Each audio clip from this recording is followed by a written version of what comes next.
must be our goal and our guide. And all that we strive for as a human family, dignity and hope, progress and prosperity, depends on peace. But peace depends on us.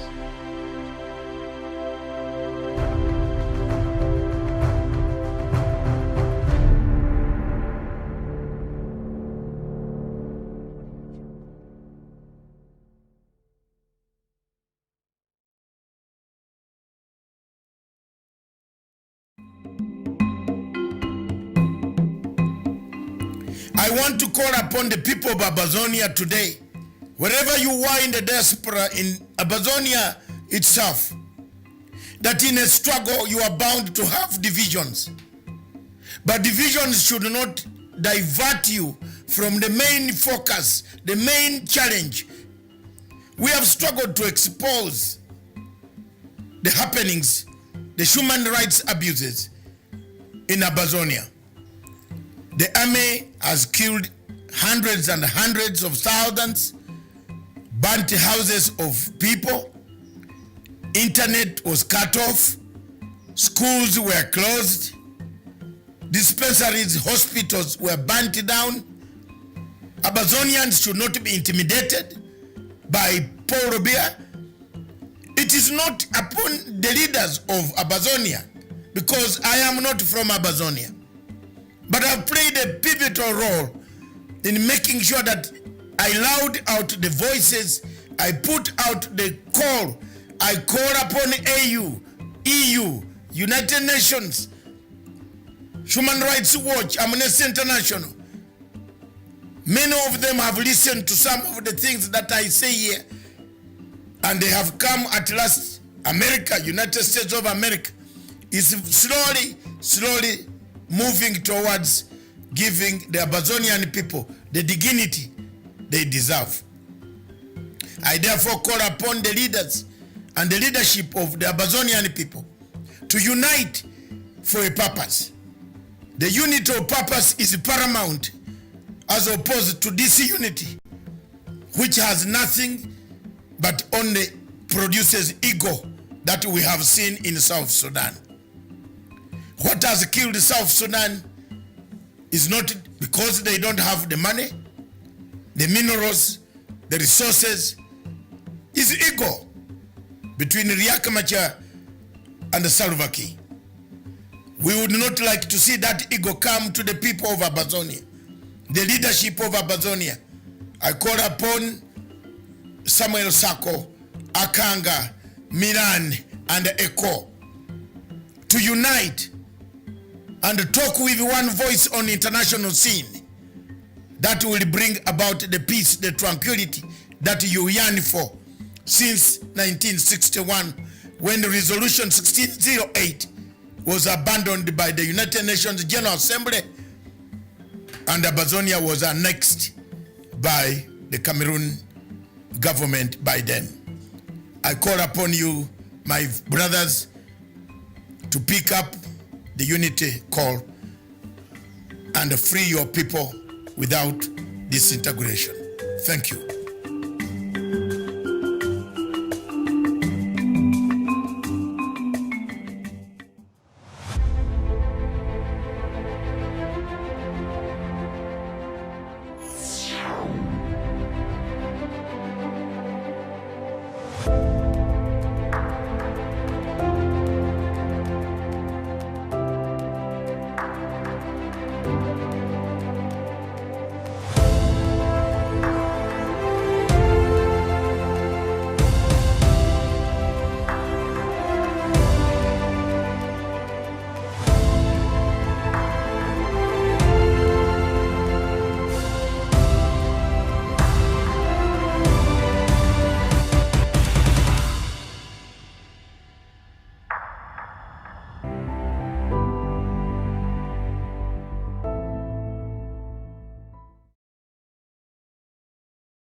Way back in 1998, the late Secretary General of the United Nations by name Kofi Annan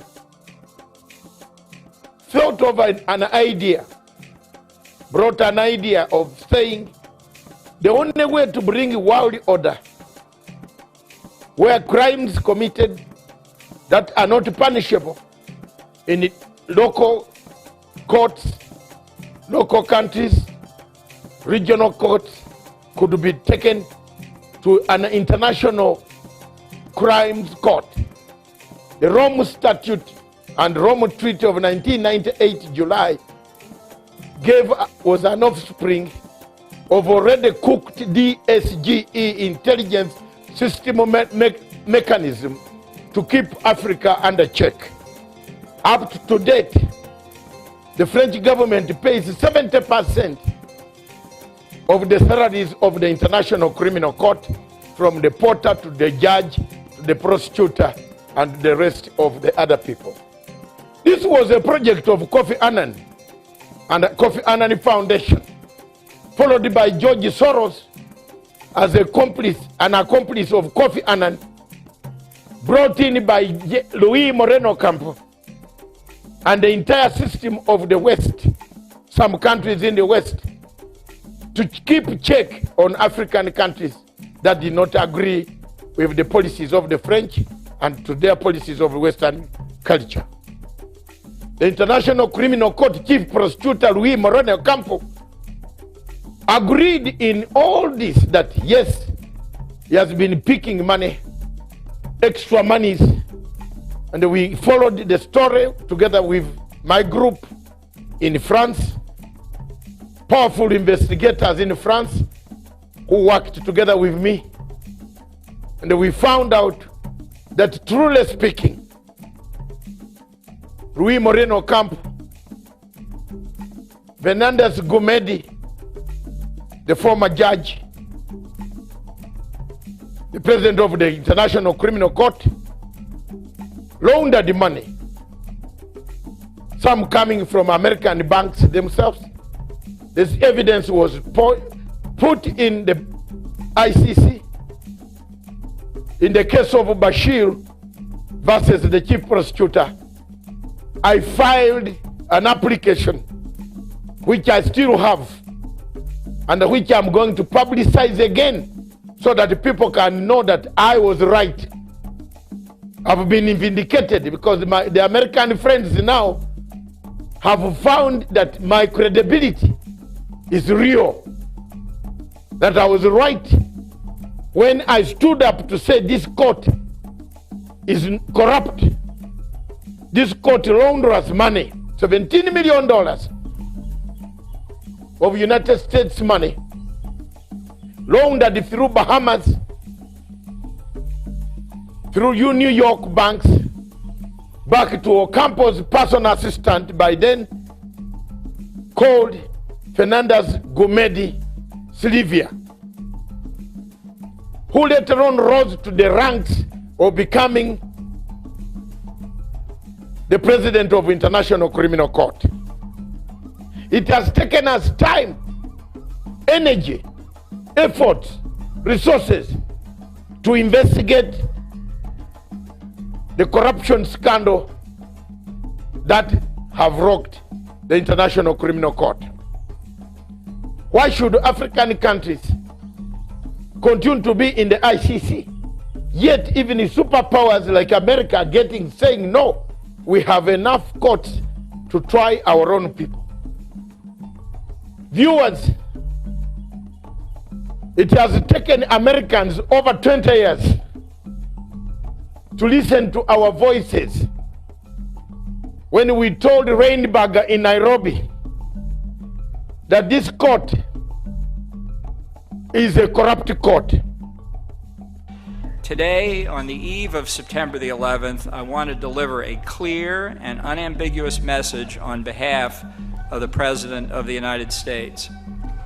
The United States will use any means necessary to protect our citizens and those of our allies from unjust prosecution by this illegitimate court. We will not cooperate with the ICC. We will provide no assistance to the ICC, and we certainly will not join the ICC. We will let the ICC die on its own. After all, for all intents and purposes, The ICC is already dead to us. A case of the Kenyan people. These cases in Kenya, the chief prosecutor called Fatou Bensouda put serious statements at the end of the cases, discharge and termination. In legal language, these cases pose a very serious threat in the future. What the people of Kenya can do, and they should do, is today to wrap up the work envelope. Because until this envelope is sealed, thrown in Indian Ocean, the chief prosecutor in the future will come and look for that envelope, use it to incriminate people again. It brings me back to the situation. America is sealing its journey out of the ICC. Why do you wait? Why don't you take this opportunity to seal your journeys out of the ICC? America is quitting, warning that it cannot no longer be a party to such an obnoxious court, a court that has no powers, that talks from this side and vomits from the other side, a court that cuts and pastes evidence, a court that buys witnesses, a court that incites incentives, gives incentives to witnesses of a passport and a relocation, then you tell lies about people. A court that sentences you as per the words there. Why should you leave a country that has a jury that checks on what the judges would do, the excesses of judges, and go to a country, a court that has no jury? Time has come for Africa to think. Do we need this court? Does Africa need this court?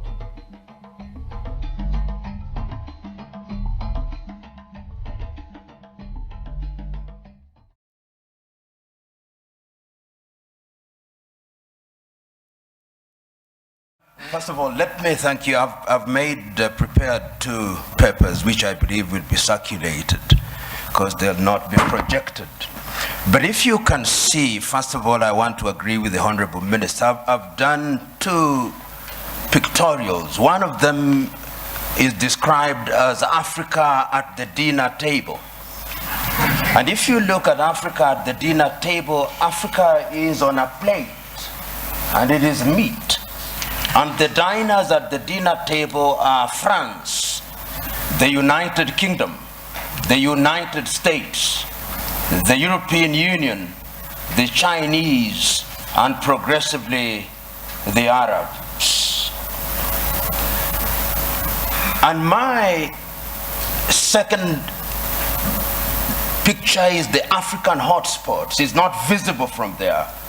But if you look at Africa today, and you make a clean sweep with your mind, there are different conflicts of different intensity in Somalia, in northern Mauritania, in northern Mali, in Central African Republic, Democratic Republic of Congo, Guinea-Bissau, in the Cameroons, in South Sudan, and one can go on and on. And there is a sense in which Africa has always been alive to the question of interference. I will refer this audience, particularly those who are starting, to take time and read the 32 odd speeches that were made in the month of May 1963 by the then heads of states and government of independent African states, the 32 of them. And there are 2 speeches that I want to isolate for this presentation. One was by David Dacko of Central African Republic. And in thanking Emperor Haile Selassie and Kwame Nkrumah on that day, he said that we must never forget that the colonial power has not left us. We must recognize that he did not go willingly. And if we don't check them, they'll come back again. And what would little Central African Republic do against them? Today, he is right. Today, if we remember the activities of France and how they propped up the regime of Jean Bedel Bokassa, he was right. Today, as the Honorable Minister has indicated, Africa remains the only continent in the world that is referred to in these terms, Anglophone, to mean that we are a sphere of our erstwhile colonizers.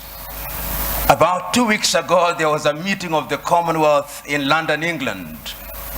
And a friend of mine who is an Anglophile sent me the photograph very gleefully, saying this is a meeting of 53 equal states. I told him, no.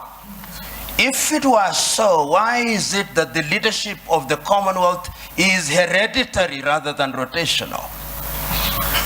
In other words, in the minds of the British, her former colonies are still under her tutelage. And I want to submit to us that in the minds of what I'll call the conceptual West, they think they have a divine duty to instruct Africans what to do. True. And in the minds of many African leaders, they think that they have a divine duty to accept what they are told. That, in my view, is what the Honorable Minister was talking about, the mindset. And this is something that has been examined. We have seen France and its very pernicious presence in Africa. We know what they did in Burkina Faso against Thomas Sankara. We know what they did in Mali or the Sudan against Modibo Keita or against Sekou Touré in Guinea. Pernicious to the core. The Portuguese, we know what battles had to be fought in that area. And let me put this very bluntly. When the former leader of Portugal, Marcelo Caetano, was asked, why can you not allow the colonies to gain independence? This is what he said in substance. As I have examined world history over the years, the following have emerged: that the Caucasians have been responsible for monumental discoveries in the development of man.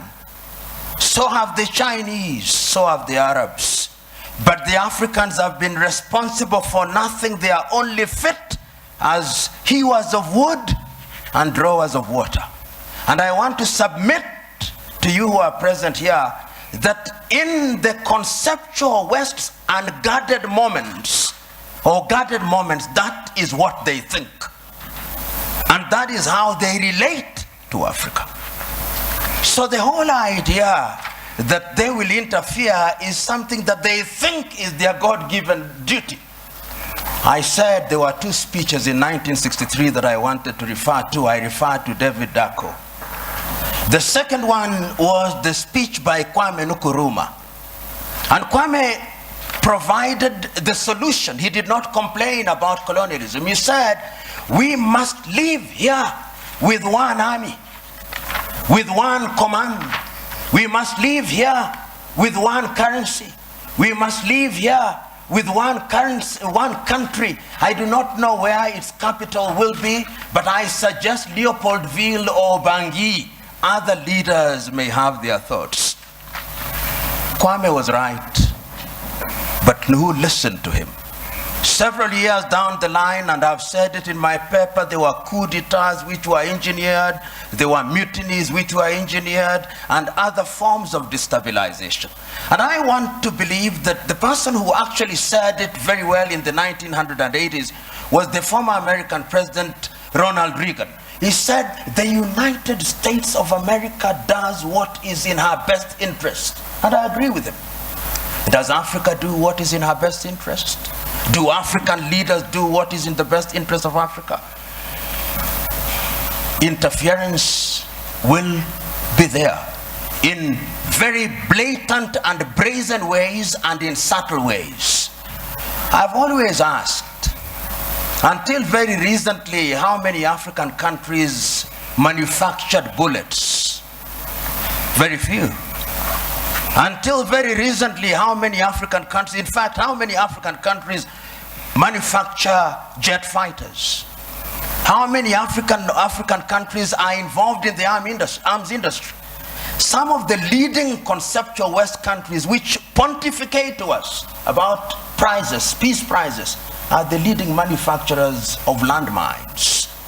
And if you look at their foreign exchange earners, it is the military and security items. So they say with their mouths, what do they not believe in their hearts? In Kiswahili we say, vita vya panzi furaha ya kunguru. That when the locusts are fighting, it is the joy of the hawk. Because when they kill each other, they get the food easily, dead. It is in the best interest, I dare submit, without fear of contradiction, that the elite in the conceptual West does not want Africa to stabilize, despite their assertion to the contrary. And you'll see it in every country because conflict is a major industry. Today, you look at South Sudan and the many peace conferences that are being held, but if you ask who supplies the arms, who provides safe havens, it is the conceptual West. And when I use the term conceptual West, I'm saying that it extends to countries which are geographically not in the West, like Australia or Canada. So I'm submitting in answer to your question, Joe, that interference is there, and it is part, to use this old cliche, of the neo-colonial project. The neo-colonial project requires that Africa must remain within the sphere of influence of these states. Today, if you look at the United Kingdom, which has left Europe, one would have thought that those are their cousins and that they should sit in comfort with them. You will now see their involvement being de-emphasized in Europe and their interest and appetite growing towards the Commonwealth. Because in the Commonwealth, they are the major domos. They'll tell us what to do. In Europe, they have to grapple with the Germans and the French, and they don't like it. That is the unspoken bit of it. The French also are in Europe, but the Germans are too strong, and they don't like it. So they want to hold Côte d'Ivoire, Gabon, and tell them what to do. I do not know how many of you saw the press conference that was attended by President Macron of France and Nana Addo of Ghana. And when Nana Addo spoke as an African should, you could see the body language of the French president. How dare this man speak this way? In other words, I'm saying that interference is the mother's milk of European economies. But to answer your second question, they have their own recruits who Professor Philip Nying'oro will be speaking here.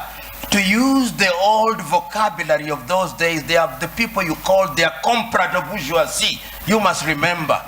The comprador bourgeoisie are Africans with black faces, but essentially they are doing the bidding of these powers. They are the ones you'll find them in different spheres. And they will be present. They are in your cabinet, but they are actually representatives of the foreign intelligence agencies of those countries. We know this. If you look at the declassified papers from the United States, we now know that some of leading cabinet ministers in many African countries were working for the CIA or some Western agencies. So you are sitting in cabinet, and in these days of the mobile phone, they are possibly texting their masters in Europe and America. So interference is also exacerbated by these comprador bourgeois for their own benefits. And it has never changed, Honorable Minister. In the early days of slavery, they gave some of the chiefs mirrors and alcohol. Today, what they give them are flats in Paris or in Dubai. And that is what makes them undermine Africa. The third mode of interference is through institutions. Look at the competition as it is now. There is a new entrant into the market that is called China. China is very subtle. Many people wrote the obituary of Rwanda in 1994. 20 years down the line, it has been demonstrated that Africans can actually do it. Between 1983 and 1987, I think Thomas Sankara in Burkina Faso also demonstrated that it can be done. We saw in Somalia, despite their problem. So my prescription is African unity. Africa must now begin to negotiate initially in terms of blocks, SADC, ECOWAS, East African Community, and ultimately as African Union. And lo and behold, we must do it. And I've always said this cliche, we must do it, because if we don't do it, we will be done. Thank you.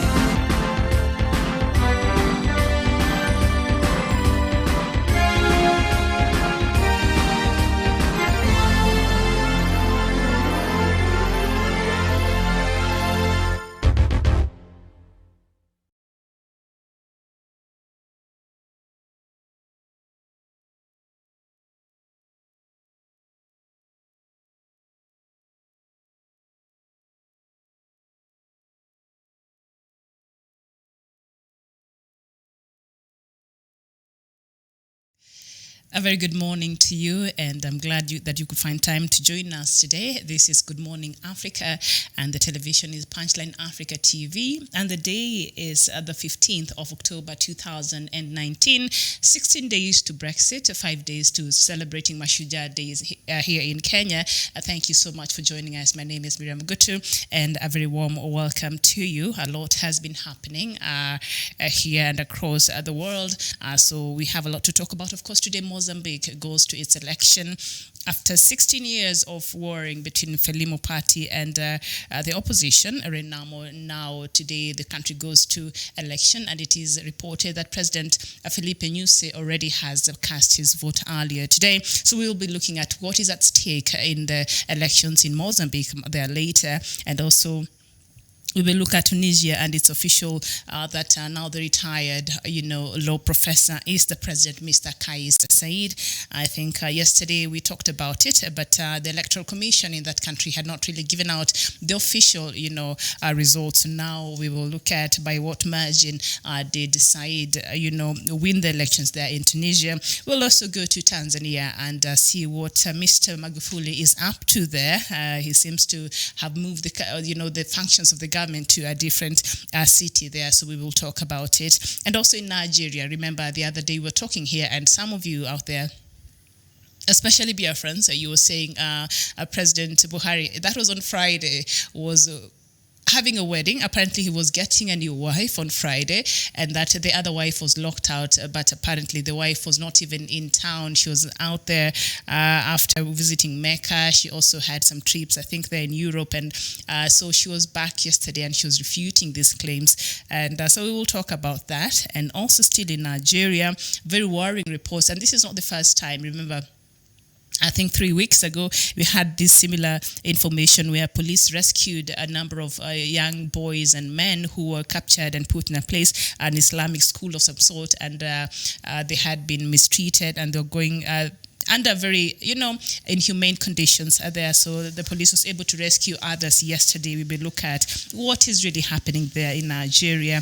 And in South Africa, of course, South Africa's justice minister is seeking for a pardon for a student that was arrested during some, a protest in 2016. Remember, the students there in the universities in South Africa were protesting the high school fees there that were being charged, and they were protesting for these fees to be reduced. So one of the students is still languishing in the jails there. So there's somebody there who's out there making an appeal that this boy, or this young man, should be released. And we go to Guinea, as we were, I think yesterday we just talked a bit about it, but we talked about it also last week. President, Alpha Conde thinks it's a very good idea for him to change the constitution to allow him a third term. His second term ends in 2020, that is next year, but he feels that he's been doing such a great job there in Guinea, and now he wants to extend his reigns by changing the constitution, by mutilating the constitution, and to allow himself a third term. And that is the problem, the third time dilemma that a lot of African leaders or leadership really we find ourselves in as citizens when we have leaders that we have elected, and the term that is mandated by the constitution, they want to violate that. And so that did not sit very well with Guineans yesterday, and they were out in the streets, they were protesting, and that led to a lot of chaos between the protesters and the police. So we will look at the situation in Guinea there. And we also talk about Zimbabwe. And of course, the doctors had been in strike. So will they continue with the strike, or will they heed to the government call asking them to call off the strike and go back and serve Zimbabweans? I'll let you know what's happening there. And also in Zimbabwe, not in Zimbabwe, but in Sudan, in a very interesting twist here, I thought, okay, but there's more to it. So apparently, Sudan has been having a lot of financial debt in the international bodies there, but now Sudan faces a long road to integration in the global financial system, as the World Bank has insisted that Sudan has to repay all its debt for it to be considered for any lendings in future. So what is at play here, and what are some of the underlying issues that are making now the Western and now a body like World Bank come out to be, giving these stringent measures towards Sudan, a country that is seen to be heading now the right way after the ousting of President Omar al-Bashir. What is it that the West are having against Sudan that they feel has not been done the way they want done, and now they have to come in with these, these measures? Soon you'll hear,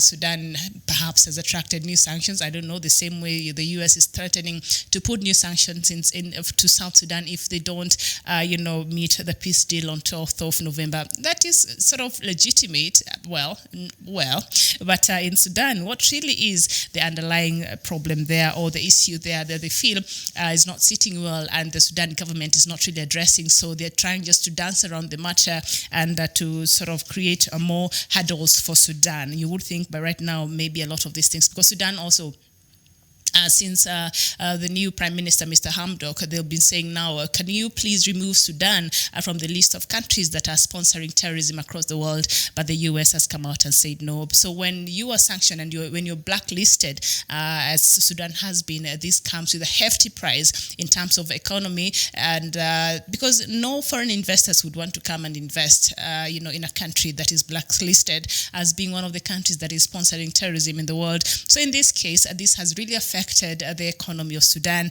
and so we will talk about it. And now you see this move by the World Bank insisting Sudan has to pay all the debt it owes that institution before it's even, it can lend in the future, or other, lending bodies. So what's really is at play there in Sudan? Okay, and also we'll look at South Sudan and what is the latest there, and also we look at the Cameroon, and now European Council has actually, allowed the move by President Paul Biya to forgive and to release the opposition leader from prison there, Mr. Maurice Kamto. But we will see what else did they say. So I would just want for us to get into that, and we will do that in a short bit. But first, as usual, I'd like for us to go quickly in the news-making headlines here in Kenya and just peruse through the leading newspapers here. We normally go through the Standard newspaper, the Star, and also the Daily Nation. So let's just start with the Daily Nation. We look at so that we know what's happening here. Of course, the national examinations, primary school and also secondary schools, are just a few weeks away. For the primary school, I think a few days away. They're meant to be starting. So ahead of the start of this year's KCPE, that is the Kenya Certificate of Primary Education, and KCSE, that is the Kenya Certificate of Secondary Education examinations, the government says it will mobilize 180,000 teachers and police helicopters to monitor the test and curb cheating. Cheating in the examinations has been very rampant, in a lot of schools, because these examinations really determine, sort of your future and your career perspective here in Kenya. So if you fail to get proper marks in primary school, that should get you to a good high school, a national high school. That means your chances of, even continuing are very slim, with going even to a good government university is very slim. So parents and teachers and schools take this very, very seriously. And there has been a lot of cheating in the past. But now with the new cabinet secretary, Mr. Magoha, really stringent measures has been put in place to make sure that cheating is curbed. And so this is what he said. I'll just read a quote from the Daily Nation. He's saying there is no examination that will be seen before the morning it's supposed to be seen. So that is what he has said. And also Interior CS Fred Matiang'i, who is working in coordination, making sure that security is provided. So they're working in tandem with the Ministry of Education right now. He said that no key will be lost. Yesterday I was watching the news because the new, I think the lockers where they'll be locking this examination material, and he said there better not be like a key has been lost. So no key will be lost, because somebody had suggested, what if the padlocks or that you've given, what if something happens to them and one person displaces the key and now they have to use other means in accessing this material? He came out and said, no, you better not. If you are responsible, you better not lose that key. So really, the government is really putting measures to make sure that examinations are free and fair. And when you go to the Kenyan schools during this time, you would think, I don't know what is happening, because we have a lot of police presence in schools, of course, for security purposes, maybe for any incidents, should it occur, or for any, just to make sure, things are well. But the manner in which even the examinations has been, I don't want to say militarized, but, we normally have a lot of police presence. And in some places where there are volatility or there's not enough police, you'll see some even army officials coming in and assisting in terms of security. So this is said sometimes scare the students away, or maybe work on their anxiety. I don't know, something like that. But if that will ensure that free and fair, examinations take place, then if that is the cost, so be it. So that is on page 5 of the daily newspaper if you want to get more and learn more about that. And also still on the front pages of the Daily Nation, House sleeping on the job as country chokes in debt. And that it says situation could have been avoided if Parliament had played its oversight role effectively. A president must now move to save Kenya from an economic meltdown. We seem to be having a problem here, and that story is on page 12 of the Daily Nation. Maybe let me just read a line so that we get the gist of it, for us to understand, put it into perspective here. And it is saying that the subject of public debt and borrowing is emotive, and for good reasons. A payment of debt is a form of tax on all citizens of the country, a fast charge on the consolidated fund that takes priority over any other expenditure in the national budget. This is why it is important for Kenyans to know who our lenders are, the purpose for each borrowing and its terms and conditions, and assurance that the debt can be serviced without harming the provision of public services. And it's just over the weekend that the leadership of the Anglican Church of Kenya, through their Archbishop there, Mr. Sepit, came out there and said, you should not add any more taxes to Kenyans. I think he was speaking after service, and he was being interviewed, and he came out and said, the government should not levy any more taxes upon Kenyans. As it is now, Kenyans are so highly taxed that it is becoming, difficult to meet everyday needs by the common Kenyans, because these taxes go to the basic, goods that you buy that you need every day, milk, bread, and whatever, sugar, something that you can't do about. So when these taxes are increased, they go straight, and they will affect us. And but the government, right now, President Uhuru Kenyatta is really working overtime to make sure that his legacy is delivered. That is the Big Four agenda. So majority of that, I think, and also when the CS for Treasury was reading the budget earlier in in June this year, there was a deficit, and they were trying to find a way in which they will be raising this money to make sure that the budget will be taken care of. And Kenyans have not been very happy in the manner in which the government has been on a borrowing spree. So now, if you really want to know more details of that story, then you go to page 12 of the Daily Nation there and get yourself the details. So that is just about what is on the front pages. Not before I forget, before I just overlook this, gallant soldiers get honored as KDF Day marked. I didn't even know we had KDF Day. What a shame. They go where we cannot go. This is the day when we say thank you to them. We must never stop recognizing and remembering their efforts, says Defense CS Rachel Omamo. And why is this not a national day? Why is it just so cavalier like that? If it's KDF Day, the Kenya Defense Forces Day, these people do a lot to make sure that our country is safe. Why is this just a by-the-way thing? When was this KDF Day formed? Apparently, KDF Day, was it marked yesterday or today? But gallant soldiers get honored as KDF Day was marked. I think that must have been yesterday. Why is this not... Why am I just knowing about this right now? I don't want to sound ignorant or anything, but come on. I think this is something that should be given a national recognition, even a day set aside for us to celebrate our soldiers and what they're doing out there and what they're doing for the country and the wars that they're fighting there on our behalf to make sure that we are safe in our own boundaries, and they're all over the world helping and keeping law and peace and order in different countries. So I think this is a very important day. Why it is just a by the way, I don't understand. So I think that perhaps the government should think about just setting aside this day and making it a national holiday, even if we're not given a day off. I know Kenyans, we love and it's national holidays, you're given a day off. But even if you're at our workplaces or whatever it is, but we remember and we appreciate the work that the Kenya Defense Forces are doing on behalf of our country and in our country, making sure that the country is safe. And on page, hold on, I was supposed to, but I've seen something very interesting here. BBI fights court bid to have its work stopped. What is happening? Let me just read this. Now, the Building Bridges to Unity Advisory Task Force, that is the BBI, has opposed plans to prevent it from finalizing its report and presenting it to the president. Hold on.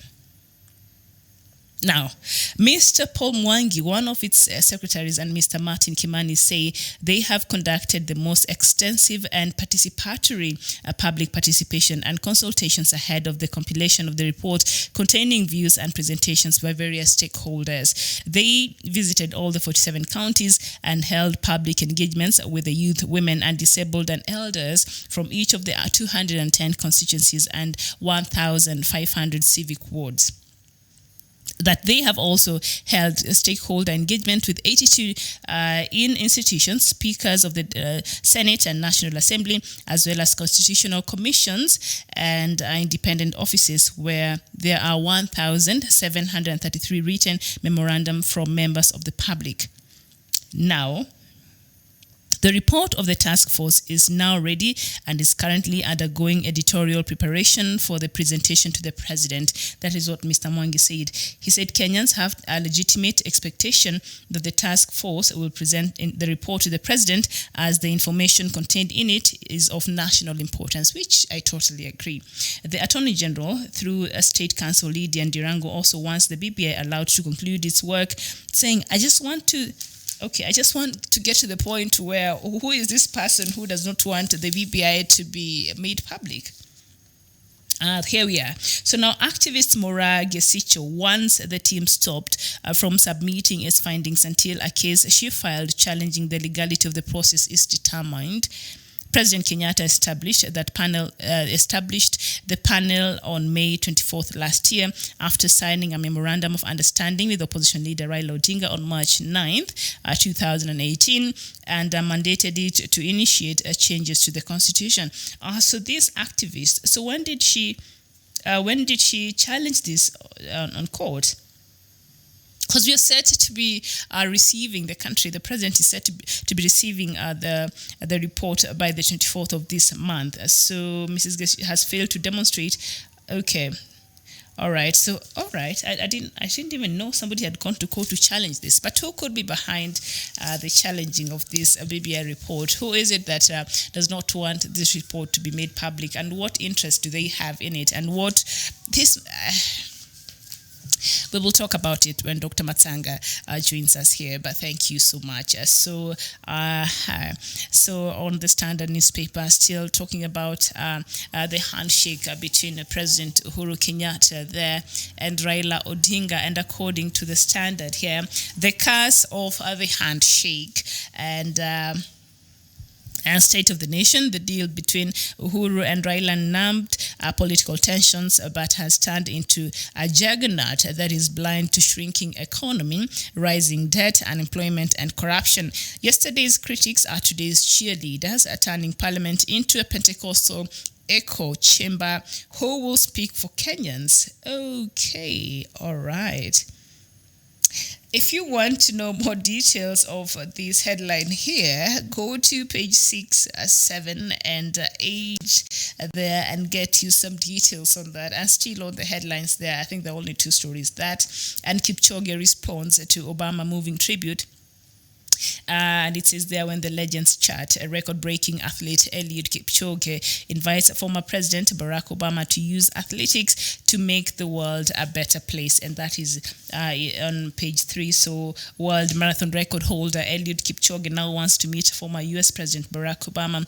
Mr. Kipchoge made the request while reacting to Obama's congratulatory message following his historic feat on Saturday, when he became the first person to run the 42 kilometers marathon in under 2 hours there. So this is what Obama said in a tweet yesterday, that it was on Saturday. Marathoner Eliud Kipchoge became the first ever to break 2 hours today, Sunday. That was on Sunday in Chicago. Bridget Kosgei set a new women's world record. She's also Kenyan, may I just add that.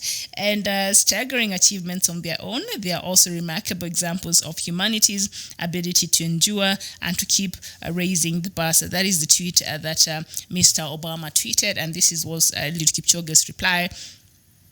And he said, "Dear Mr. Obama, thank you for your special words. In life, we hope to inspire others. Thank you for inspiring me. It will be my greatest honor if we could meet and discuss how we can make this world a running world, as a running world is a peaceful world." Okay.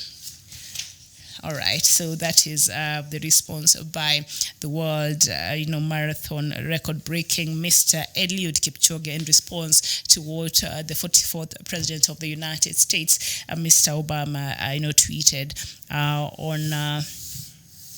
on Monday. And we see here on the Star, the headlines is Raila's family at war with Fidel's widow. And it says that a tussle, daughter-in-law claims Ida's statement triggered the fallout. So if you want to know about the statement, the full story is on page 6, and you'll get to know what is really happening there after the death of Fidel Odinga in 2015 there.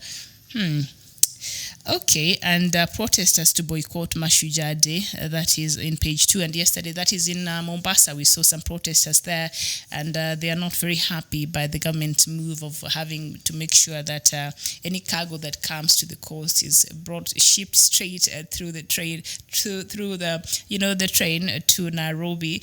And so there has been some, of course, the Transporters Union there, they're not very happy with that. So you've seen some protests yesterday. Of course, you can tell somebody was behind this protest. And Mashujaa Day celebrations, that is the 20th of this month, will be held in Mombasa. So they're saying they will be boycotting these, celebrations there. So let's just wait and see how that will work out. And of course, yesterday, Ethiopian plane that crashed, and the remains of the bodies of the people that suffered from this fateful crash, 157, and in Kenya there were 32 of them, but out of the 32 Kenyans who died, the 28 Kenyans, only 28 bodies were able to be brought back to the country. I remember they have been going through a DNA test, trying to put the body parts together, and so they're saying others could have, because they were having dual citizenship, citizenships might have been taken to other countries. That is what I think the CS for Foreign Affairs, Miss Monica Juma, was saying yesterday. So thank you so much. That is what is on the headlines in the Kenyan newspapers this morning. So right now, I would like for us to go straight to what is making news across Africa, and we start with Mozambique. And President Filipe Nyusi has cast his vote at a polling station in the capital, Maputo, as the country goes to its general election today. AFP reports that the president is widely expected to be re-elected, despite his popularity taking a hit from chronic unrest and financial crisis linked to alleged state corruption. His party, Frelimo, which has ruled the Southern African nation since independence from Portugal in 1975, is widely expected to again beat its arch rival, that is Renamo Party, a former rebel group turned main opposition party. The opposition has already accused Frelimo of tampering with the vote. And we go to Tunisia, where its official retired academic Kais Saied is set to become Tunisia's next president after a landslide victory in Sunday's vote. Electoral Commission announced that the former law professor, a 61-year-old, secured 73% of votes in the runoff election. He was up against media mogul Nabil Koroui, 56, who had campaigned from prison after being arrested on charges of money laundering and tax fraud. Exit polls suggested that Mr. Said benefited from huge support among the young voters. And we go to Tanzania, where Tanzania's President John Magufuli has announced he has shifted his base from the country's commercial capital and largest city, Dar es Salaam, to the capital, Dodoma. The move was the brainchild of a country's first president, Julius Nyerere. President Magufuli announced the relocation over the weekend while registering as a voter ahead of the local elections. All ministries and key government departments have already relocated to Dodoma, the newspapers in the country have reported. Tanzania are today celebrating the Nyerere Day, a day to honor the nation's founding president. And we move to Nigeria, where Nigeria's First Lady Aisha Buhari has returned to the country after 2 months abroad, telling reporters she arrived on Saturday that fake news was a scourge. When she arrived, she told reporters that fake news was a scourge that will lead us to something unimaginable. That is what Mrs. Buhari said. While away, Mrs. Buhari had been on pilgrimage to Saudi Arabia and spent time in the UK, and on her return, the First Lady appeared to confirm rumors that President Muhammadu Buhari had intended to marry fellow politician Sadiya Farouk, telling the BBC Hausa in cryptic comments that the purported bride-to-be was disappointed the marriage had not taken place. Social media was awash with speculations about the wedding, with some claiming it was supposed to have taken place on Friday. Neither President Buhari nor Ms. Farouk have commented on it. And still in Nigeria, and police in northern Nigeria rescued nearly 70 men and boys from a second purported Islamic school where they were shackled and subjected to inhumane and degrading treatments. The raid in Katsina, the northwestern home state of President Muhammadu Buhari, came less than a month after about 300 men and boys were freed from another supposed Islamic school in neighboring Kaduna state, where they are allegedly tortured and sexually abused. And in South Africa, South Africa's Justice Minister is seeking a presidential pardon for a student activist serving an 8-year jail sentence for setting alight a police vehicle during the #FeesMustFall protest that rocked universities across the country in 2016. Kaya Sekeshe appeared in court on Monday in a bid to have sentence and conviction for malicious damage to property overturned, but it was rejected by the magistrate. Although his attempt failed, he can still legally approach the Supreme Court for an appeal. And we go to Guinea, where at least 4 people were killed on Monday as Guinean security forces clashed with citizens protesting against the possibility of President Alpha Conde seeking unconstitutional third term. Last month, the 81-year-old called on the public to prepare for a referendum and elections, stirring speculations that he is planning to overcome constitutional bar on serving a third term. The next presidential ballot is due to be held late next year. An alliance of unions, opposition parties and civil society groups called the National Front for the Defense of the Constitution has called for massive protest against the president's project. And we go to Zimbabwe, where government-employed doctors on Monday ignored a labor court ultimatum to return to work, saying they will remain incapacitated by poor wages and inadequate health facilities. Justice Lawrence Murasi and Rogers Manyangadze ordered doctors last Friday to report for duty within 48 hours. They declared the strike illegal and referred the dispute between the doctors and the government to arbitration within 14 days. And we go to Sudan, and Sudan faces a long road to integration in the global financial system after the World Bank said it will not consider the country for more lending or debt relief until it clears arrears of up to $16 billion owed to creditors. The World Bank's country director for Ethiopia, Eritrea, Sudan, and South Sudan, Kari Tuk, said it will be difficult for international financial institutions to provide any support to Khartoum at the moment. The condition means that Sudan, whose Prime Minister Abdallah Hamdok has since coming to power in August, called for the countries to be removed from the U.S. state sponsors of terrorism list, has virtually no leg room in accessing any more than humanitarian aid. I think this is where Saudi Arabia should come in handy. I don't know, but $16 billion, where is Sudan going to get this money? All right, so we go to South Sudan, where President Salva Kiir has asked the Sudanese opposition leaders and the new regime in Sudan to negotiate in good faith. Hold on. President of South Sudan is asking the regime in Sudan to negotiate in good faith. President of South Sudan, Mr. Salva Kiir. Okay. We will talk about this. So representatives of the Sudanese Supreme Council and armed opposition groups are in Juba for the peace talks. Kiir first offered to host talks in November last year. Now, this followed the former President Omar al-Bashir's successful mediation of South Sudan's peace talks in Khartoum last September. This is so weird that Mr. Kiir actually mediated peaceful talks between the warring forces in Sudan, but he can't do that back home. What is it? So according to Kiir, his mediation efforts are aimed at finding an end to the civil war in the Blue Nile and the Darfur region, the states of Blue Nile and South Kordofan, which both have large ethnic minority populations, fought alongside the South Sudanese during the civil war. All right.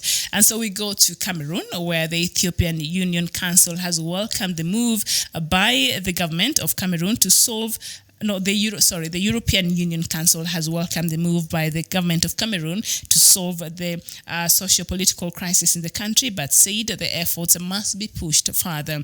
The EU Council, in a release on Monday, said it welcomed the halting of prosecution by the military courts of Maurice Kamto and supporters of his party, the Cameroon Renaissance Movement, and of individuals arrested and detained in the context of the crisis in the Amazonia region, describing the moves as a significant gesture of goodwill.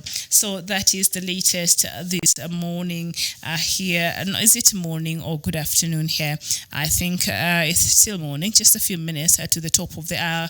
And thank you so much. So I don't know if you're shocked there. I was shocked there when I was reading that news from South Sudan and the government of specifically President Kiir there, showing, urging Sudan opposition leaders and their new regime in Sudan to negotiate in good faith. Is that what is happening in South Sudan? Sometimes I think it's just human nature. It's easier for us to see when the other people have a problem, but when it comes to our own, we're not able to devise any means of getting help or finding solutions. like in this case of South Sudan, and I don't even know what to make of this. But of course, President Salva Kiir is urging Sudan opposition leaders and the new regime in Sudan to negotiate in good faith. What is happening? So representatives of the Sudanese Supreme Council and armed opposition groups in Juba are in Juba for the peace talks. It's very interesting how these two Sudans work because so now the people who are warring from Sudan, they are in Juba in South Sudan to negotiate for a peace talk, while Juba in itself cannot hold its own talks for its own peace. What kind of oxymoronic thinking is this? I'm just trying to make sense of this. Akwel lad. I know it sounds ridiculously funny, but what is really going on over here? And for President Salva Kiir to ask the opposition, the Sudan opposition leaders and the new regime to negotiate in good faith, underline good faith. Does he have that through his negotiations and his peace agreement between him and his rival, Mr. Riek Machar? Is there good faith in that? Have we seen the good faith? Because when you hear from anybody that has been concerned with the matters South Sudan, even their own some South Sudanese politicians, they have been saying there has not been any good faith or goodwill, if you may, in the peace talks between the leaders in South Sudan. So that is why the country is still at where it is today, because there's a lack of basically good faith. So what type of good faith is this that President Kiir is preaching to Sudan? That Sudan, the opposition leaders and the new regime should have a good faith. So anyway, and Kiir first offered to host talks in November last year. Does the president of South Sudan, we have to respect the presidency, but does he know that time is ticking? What is the day today? 15th of October. So how many days do we have until the 12th of November for the unity government in South Sudan? And what has Mr. Kiir been doing? I think what I need to hear from Kiir right now is for him to calling press conferences, and tell us, this is how far we've come with the peace deal. This is where we need some help. This is what we are doing. This is how far. We need to know what's really happening. Can you just get your head away from Sudan for one moment and just focus on meeting this deadline in South Sudan in the unity government formation and the implementation of the peace deal? The revitalized peace deal that was signed last year was supposed to be, the deadline was in May. That did not happen, and now it was pushed 6 months. When it was said 6 months, we thought, that's a very long time. But guess what? The time is here. Less than a month we have there for the peace deal and the unity government to be formed there in South Sudan. So what I want to hear from President Kiir is for him to tell me what is really happening, or for him to tell the people of South Sudan what is really happening and bring us up to date with what is happening in South Sudan. Can he just stop with Sudan for a moment and just focus and make sure that this peace deal in South Sudan, comes to fruition? That should be his biggest priority right now, Mr. President. Can we focus in what is important for the benefit of the people of South Sudan? So you coming here and lecturing Sudan, a country that was able to get itself together even after the turmoil that followed the ousting of President Omar al-Bashir, they seems to have gotten their act together. Of course, there are players behind there pulling strings and whatnot. But there seems to be, because we're holding our breath here, hoping that nothing much happened there, a civil war does not erupt or another fraction of army does not start. So the country was able to come out of it, and there seems to be moving. So let's just see these 3 years of transitional period. What will that do to the country until they're able to hold proper elections after 3 years? Because this is a transitional government commission between the opposition leaders and the army there, the army there in Khartoum. So Mr. President Salva Kiir here telling Sudan opposition leaders and the new regime in Sudan to negotiate in good faith. What is he even saying? What? I want to see good faith in you, Mr. President there of South Sudan. Come on now. That Peter Lam Lulio saying that is weird thing every day. You can't make a peace at your home but talk like a peacemaker to others. President Kiir is, I'm equally confused, and telling them he's even willing to host them in Juba, which is a good thing. I don't mind. I mean, President Abiy Ahmed just received a Nobel Peace Prize for the peace after he came in and he was able to broker a peace between the country and Eritrea. They had been sworn enemies for a very long time. So peace efforts should be encouraged, but right now I don't think that should be President Salva Kiir's focus right now. That should not even be in his top two agendas right now.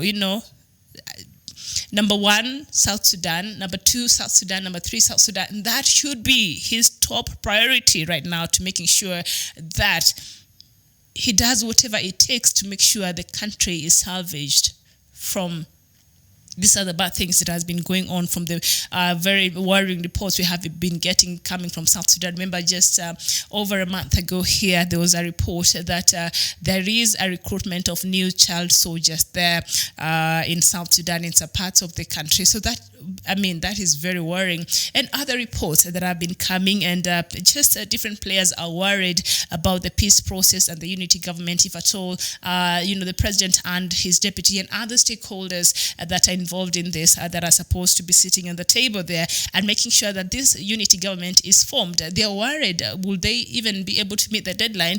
Of course, they came out and told us, the president and Salva Kiir visited Juba. They said they will meet the deadline and the world should not worry about it. But now, okay, and I want to really believe that, and if at all. But what is it? Why Salva Kiir coming out and telling Sudan, people, Sudan opposition leaders and the new regime to negotiate in good faith? I think, Mr. President of South Sudan there, that is what has been lacking in the peace negotiations process between you and your arch rival, Mr. Riek Machar. That has been lacking there. So can charity please begin at home? I think this is when we require that to happen. Can we have a good faith?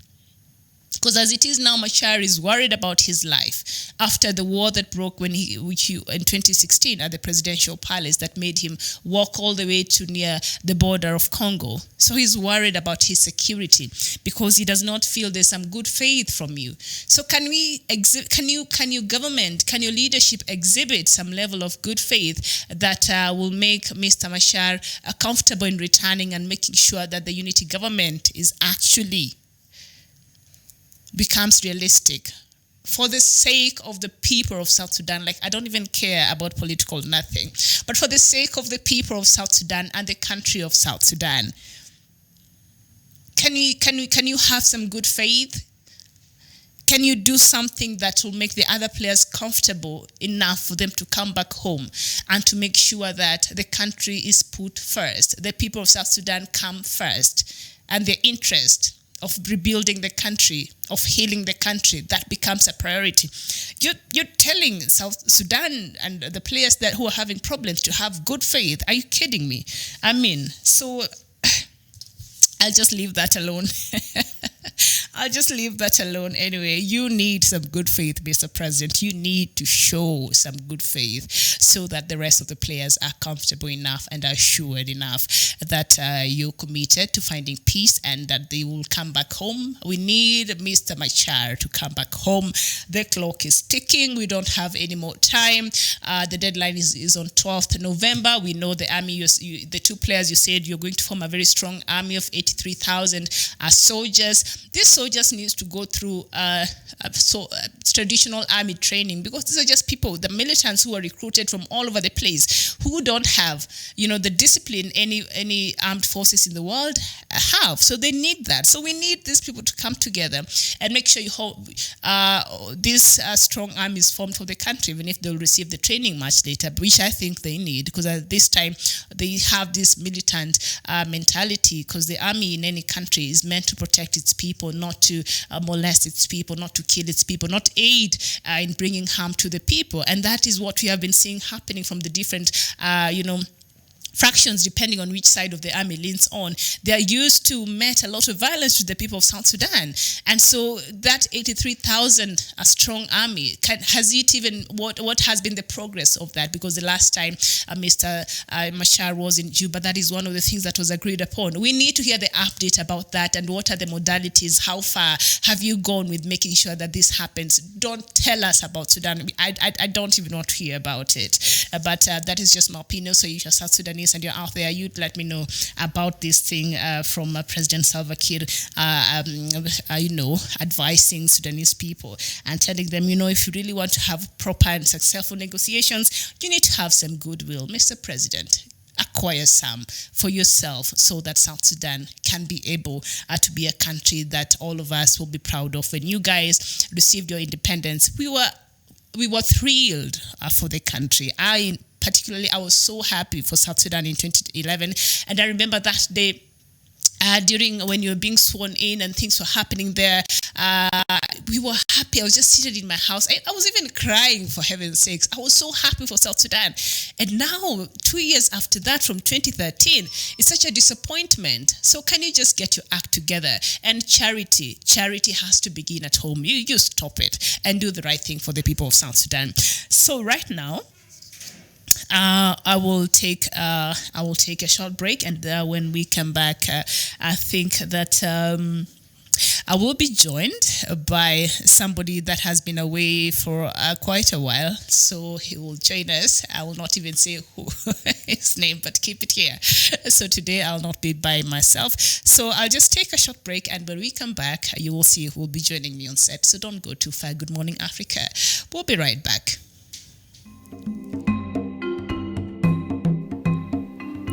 I want to call upon the people of Amazonia today, wherever you are in the diaspora in Amazonia itself, that in a struggle you are bound to have divisions. But divisions should not divert you from the main focus, the main challenge. We have struggled to expose the happenings, the human rights abuses in Amazonia.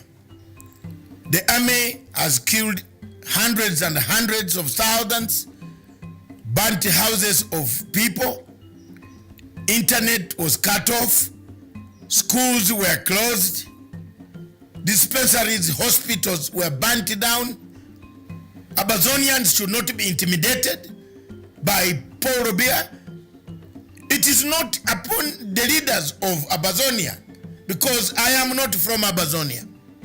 But I've played a pivotal role in making sure that I loud out the voices, I put out the call, I call upon AU, EU, United Nations, Human Rights Watch, Amnesty International. Many of them have listened to some of the things that I say here, and they have come at last. America, United States of America, is slowly moving towards giving the Amazonian people the dignity they deserve. I therefore call upon the leaders and the leadership of the Amazonian people to unite for a purpose. The unity of purpose is paramount, as opposed to disunity, which has nothing but only produces ego that we have seen in South Sudan. What has killed South Sudan is not because they don't have the money, the minerals, the resources. It's ego between Riek Machar and Salva Kiir. We would not like to see that ego come to the people of Amazonia, the leadership of Amazonia.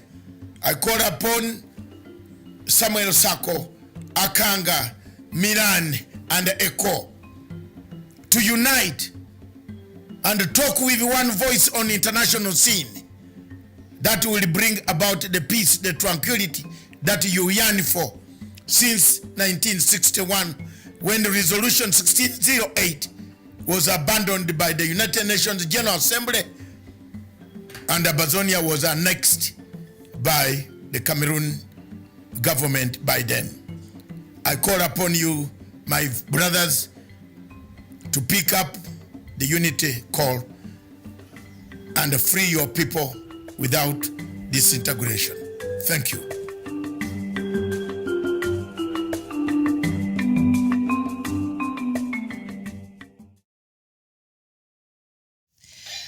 Welcome back. In case you're joining us, this is Good Morning Africa. And before we took a break, we were just was I lamenting or venting about President Salva Kiir's audacity to advise Sudan on how to have good faith when they are negotiating, when we know it is the lack of good faith that has brought South Sudan to where it is today, the lack of good faith between its leadership there and the stakeholders who are supposed to bring in order to this country. So, but now joining me is none other than Dr.